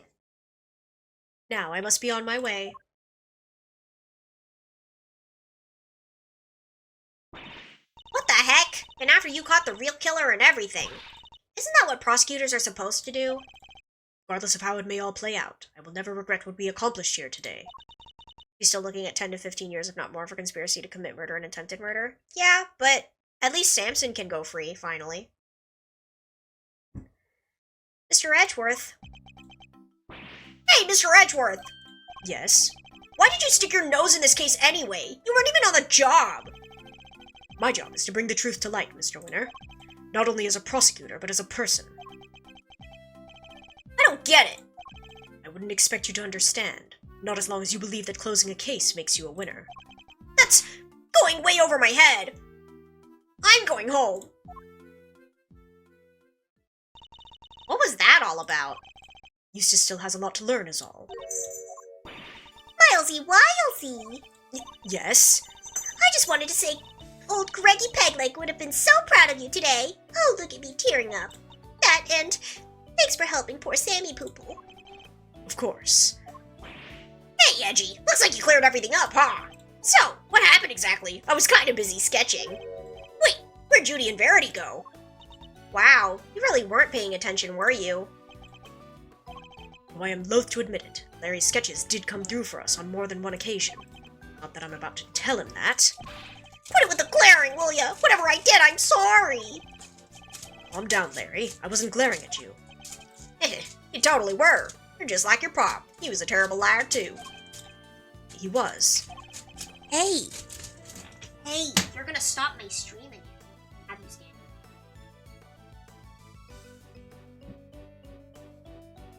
Listen, I'm gonna head out. Need to fill Samson in on what went down today. You wanna come with? Yes, of course. Great, and I'm coming too. Oh my gosh, this trial is taking so long. My voice is suffering. Release me. I love it, but release me. So, what's Mr. Tangaroa like? I can't wait to finally meet him. Oh, he's a real sweetheart. You'll love him. Even while locked up, he can't help but make all sorts of cookies and cakes for everyone. That's why 3 p.m. cake extravaganza is a thing for prisoners and guards alike. Really? That sounds awesome. You think there'll be any left for us to try? We found a few slices of chocolate cake in the prison the other day. Could they have been some of Mr. Tangaroa's baked goods? Gummy, what are you doing here? I heard y'all were coming to see Mr. Tangaroa, so I volunteered to escort him. Hello, new friends. I'm Samson Tangaroa. Prosecutor Miles Edgeworth at your service. And I'm Mr. Edgeworth's trusty sidekick, Kay Faraday. It's very nice to meet you both. Miles here's Gregory's son. Is that so? Your father was very kind to me, and fought so hard for my case. In the end, I betrayed him. I made a false confession, and... Don't worry, Mr. Tangaroa. Mr. Fender has explained everything to me. Sure did. Now we're here to tell you the truth about what happened 18 years ago. Truth? Judy did all that for me? Crazy kid racked your brain for 18 years until she'd finally figured out how to set you free. What can I say? Turns out she really would do anything for you. Oh, Judy. I never did anything to deserve such devotion. Come now, Mr. Tangaroa. I think we all know that's not true. The bond between the two of you has held strong for all these years, after all. Think so? Guess I'd better show him. Which piece of evidence is proof of the bond that Mr. Tangaroa and Miss Bound share? Take that! Those chocolates. Judy made them, didn't she? Yes, she did. They're super delicious and sweet. Miss Bound continued making them just as you taught her, even after that fateful day, so that there would always be some waiting for you when you finally came home. Judy. See, his look normal. I bet they're beyond super sweet then, aren't they? Very much so, I'm afraid. I only wish we could hand them to you. Don't worry, sir. I'll make sure he gets them later. Which would be a clear breach of prison policy. Not that I have the authority now to stop him anyway. Thank you very much. You know, Detective, something about you reminds me of Detective Bad. This guy has violently white hair. Yeah. Really, pal? Because I look up to him a lot. He's my role model. You don't say. It seems fate likes to bring people of all sorts together, huh? You hang in there, Samson. Just a little longer. I should be able to get you out soon. I'm sorry it's taken so long. Nobody should have to wait 18 years to get justice. Don't be silly, Eddie. I'm the one who should be saying sorry. Rather, thank you. Truly. Samson. Well, I guess it's my turn to wait for Judy to come home now. I'd better make sure there's something delicious on the table for her when she finally walks through that door. Don't let me down, Eddie. Leave it to me, big guy. Hey. Yeah, hi. Yeah. Don't jump on the desk. Ah. 18 years of false incarceration has that effect, I guess. True. Yaya 7 incident. It's been 18 long years, but this case we'd inherited from my father is finally coming to a close.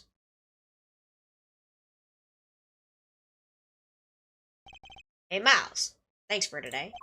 Sorry for forcing you to make the final call like that. Not at all. I simply made the call that felt right to me. Huh? What are you guys talking about? You know how Samson was wrongfully convicted? We had to pretend that he wasn't in order to nail Gusto. But he used his false conviction against him, even to save him. As his lawyer, I just couldn't bring myself to do it. Yeah, I could see that. Now that Gusto's behind bars, I can finally start to get that wrongful conviction overturned. Yes, and I'm sure you will.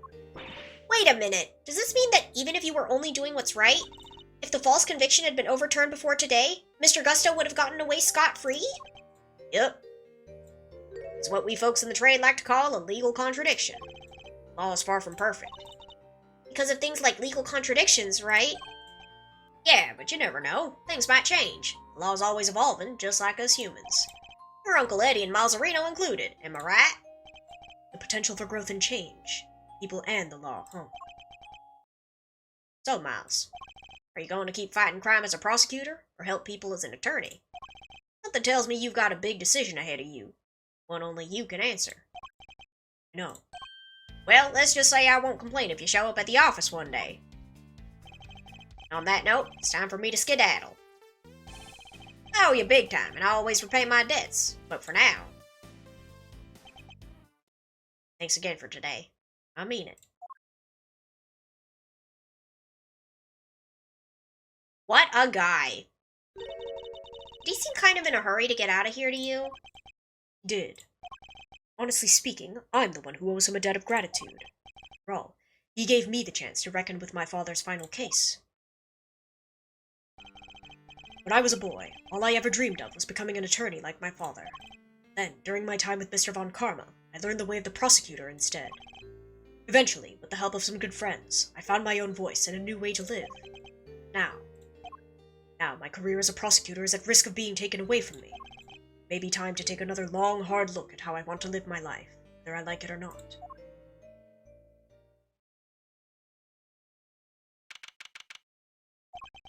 Hey, Gregory. Sorry for reporting in so late. May have taken 18 years. You're finally in a position to prove Samson's innocence. All thanks to your boy Miles. I couldn't have done it without him. You should have seen him. The way he fought for the truth gave me chills. It was like I was watching you. Look, I know I'm not half the attorney you were. But those guiding principles you try to instill in me, I like to think I'm embodying them now as I carry on your legacy. Here's hoping. Your boy will be joining me in that soon.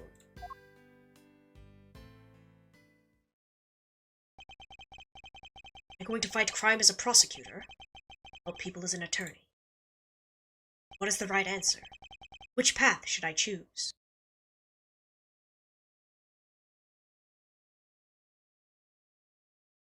Yippee! My voice is so dead. But I love this case so much. Alright, we're gonna look for somebody to raid to. Oh my gosh, that was long.